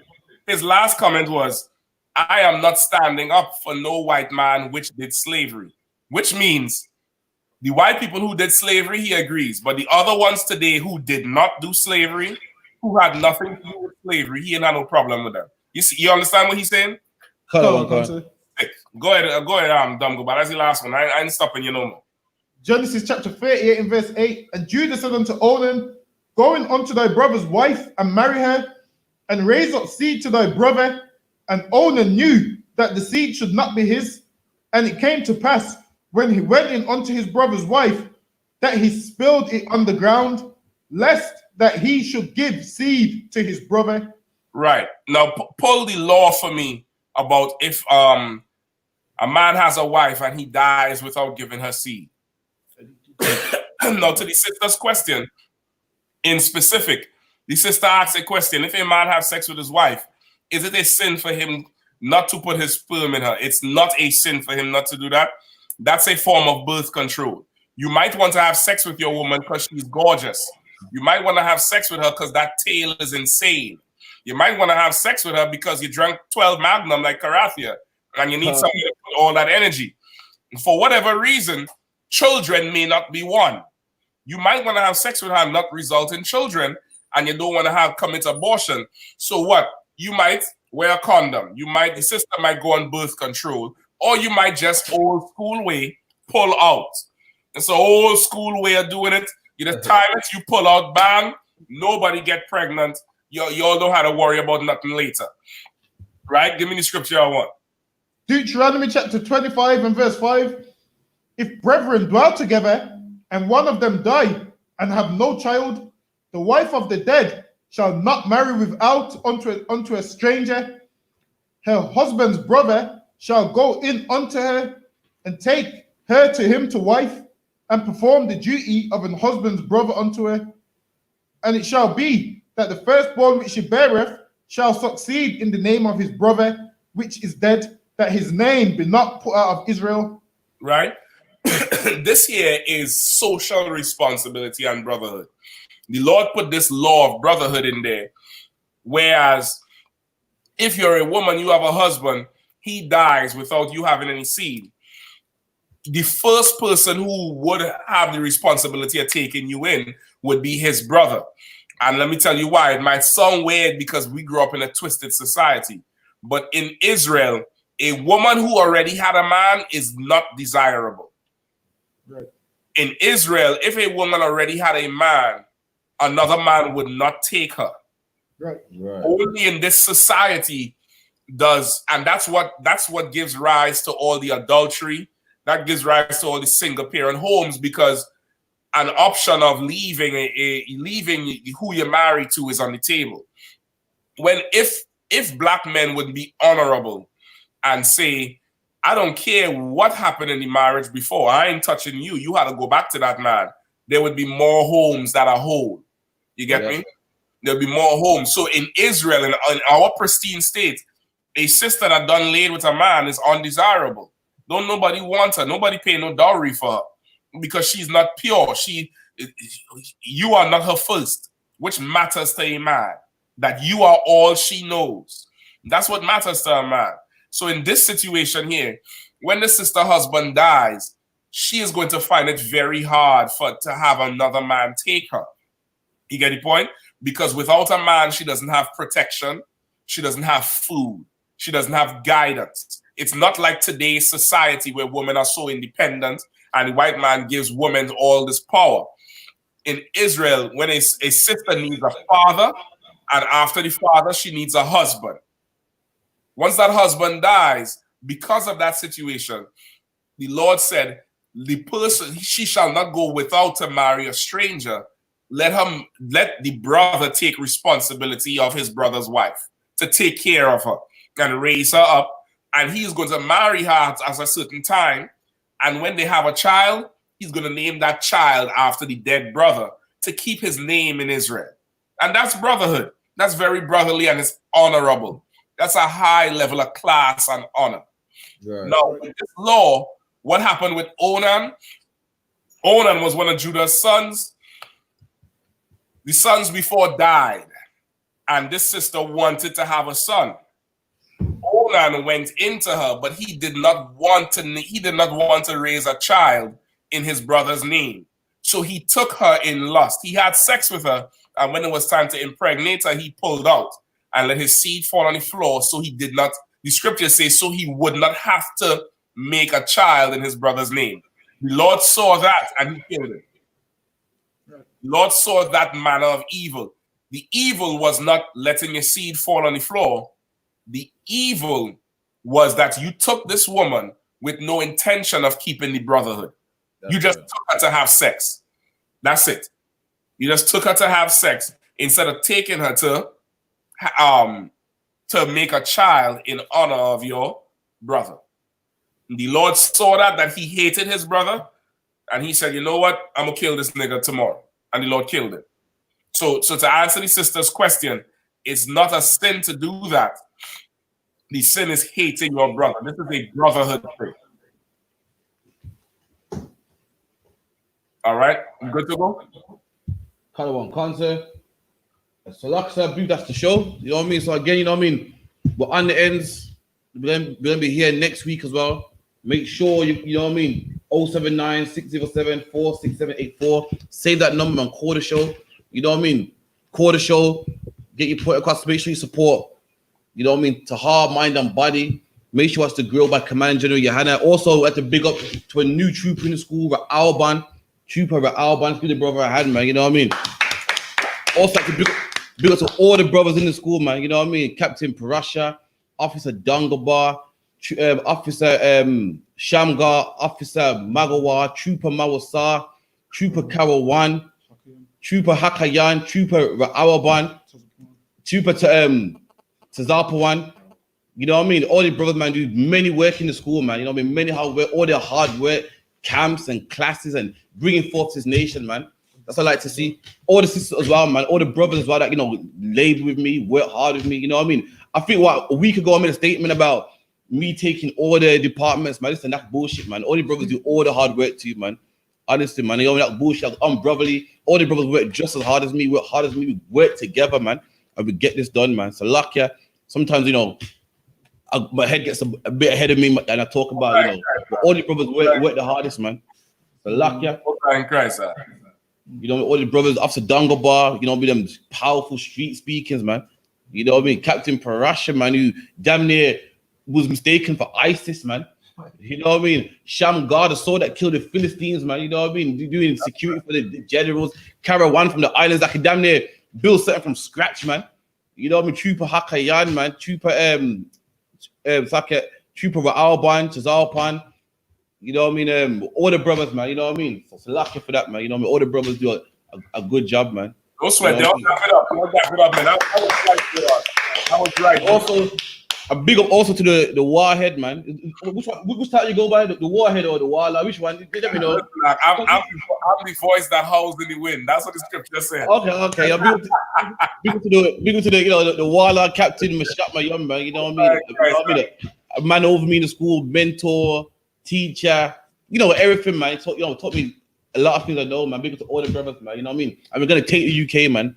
We're gonna take the UK. We are gonna take the UK, man. So look out.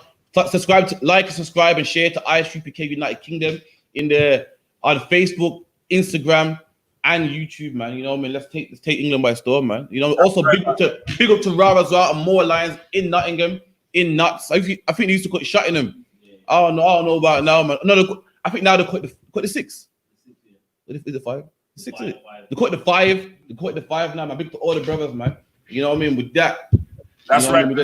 If I could get one just one scripture, please, based on what you just said. Give me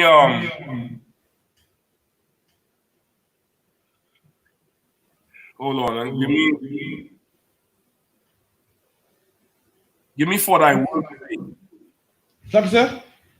Where it says for thy work's sake, give me First Thessalonians 5 and 13. 1 Thessalonians chapter 5 and verse 13. And to esteem them very highly in love for their work's sake.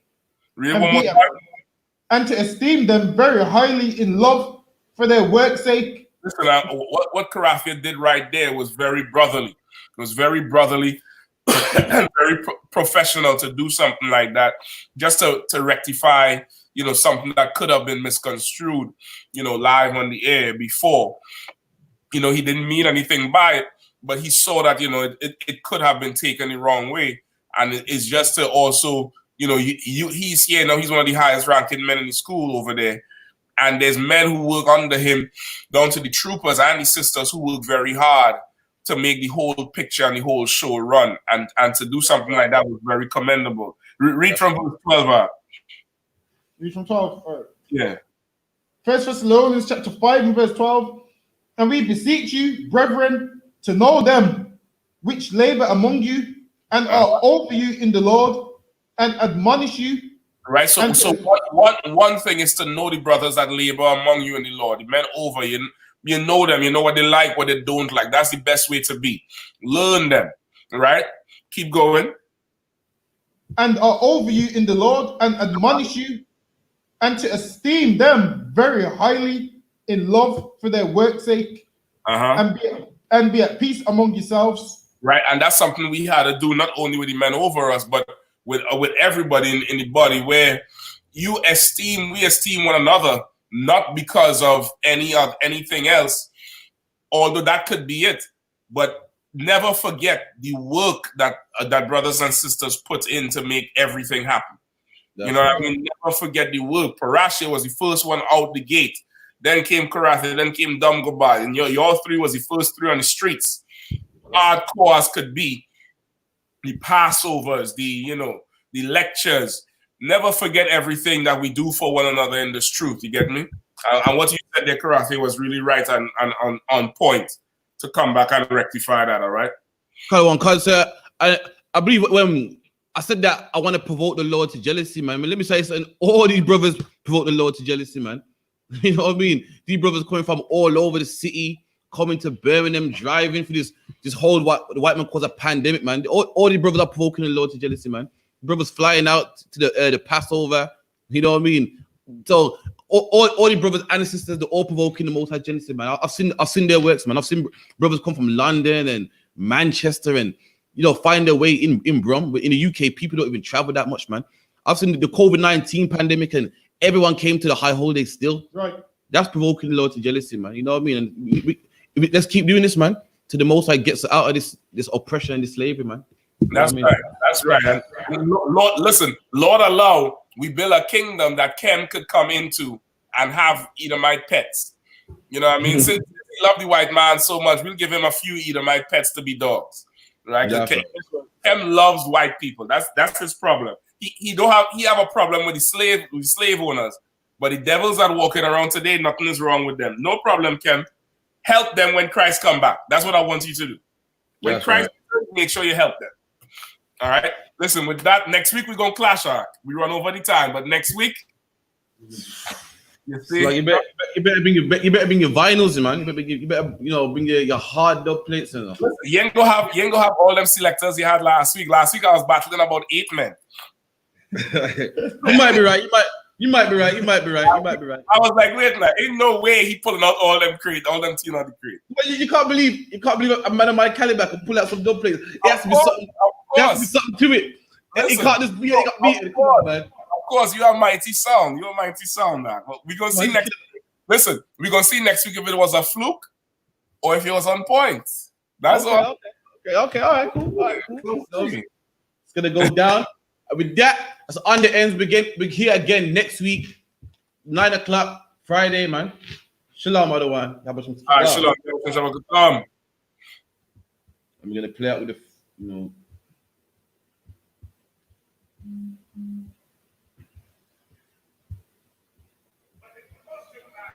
UFC is it happening?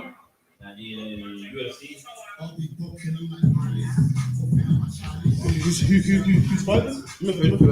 Did that once you try.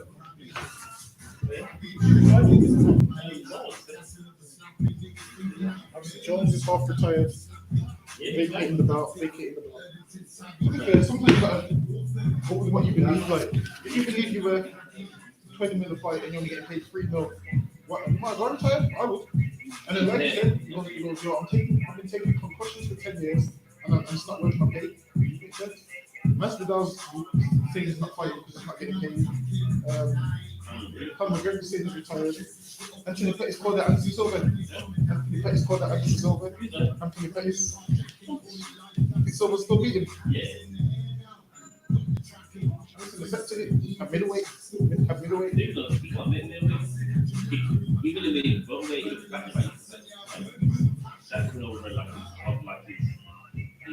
Even if they're both the same size, Anderson was still beating. Even if they're the same size, Anderson was still beating. Maybe not. Anderson's on the older now, But Anderson losing the fight, he just doesn't know what to handle. But you're not fighting to get to PK. They say that.